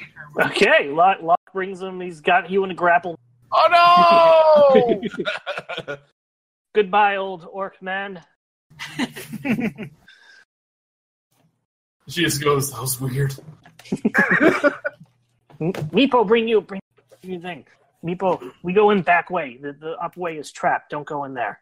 The And up way is trap. Okay. He's pointing to this part up here. You can barely see. Cut it. And at that point, he points to this door and says, "Don't go in there. That off limits." And stops in this room. I run a perception check on the door that's off limits. You're running a perception check on a door. Go ahead. To make sure there's any fungus on it that can be used to cure people. No matter what the roll. That sure is a door. Run a perception check. Whoops. 14. You persuade the door. I got a that, total of 18. 18. You persuade the door that it Persuade a perception. At least you know it's not a because it didn't say anything back. At that point, we'll get off here. You are all in this room. And this is where we'll pause and come back next time we all meet. Yay! You don't have any other experience yet on just I will see if you can calculate anything. Well, you didn't kill any of the kobolds, which is actually kind of good. That's Yeah, they didn't do any harm to us. Do we get anything for not killing the kobolds? Let me actually see if there's anything there. Otherwise, I'll figure it out and tell you next week. Yeah, we should get like a no-kill bonus. That or like a inspiration point or something. Yeah, I'm gonna give everybody. I don't think there is. Everybody gets an inspiration point. We'll be able to use that next time. Yay! So inspiration is basically an extra roll you can use as a free advantage. So I had one Bardic inspiration, right? It's like Bardic inspiration. It's that little inspiration box in the top left. You can click that, and it'll let you know. You can only have one at a time. Usually lasts a session, but we're doing it at the end of the session. You get inspiration. Okay. I mean, unless we rushed in and killed Meepo, like we had no reason to kill the kobold. No. Right. Nobody kills Meepo.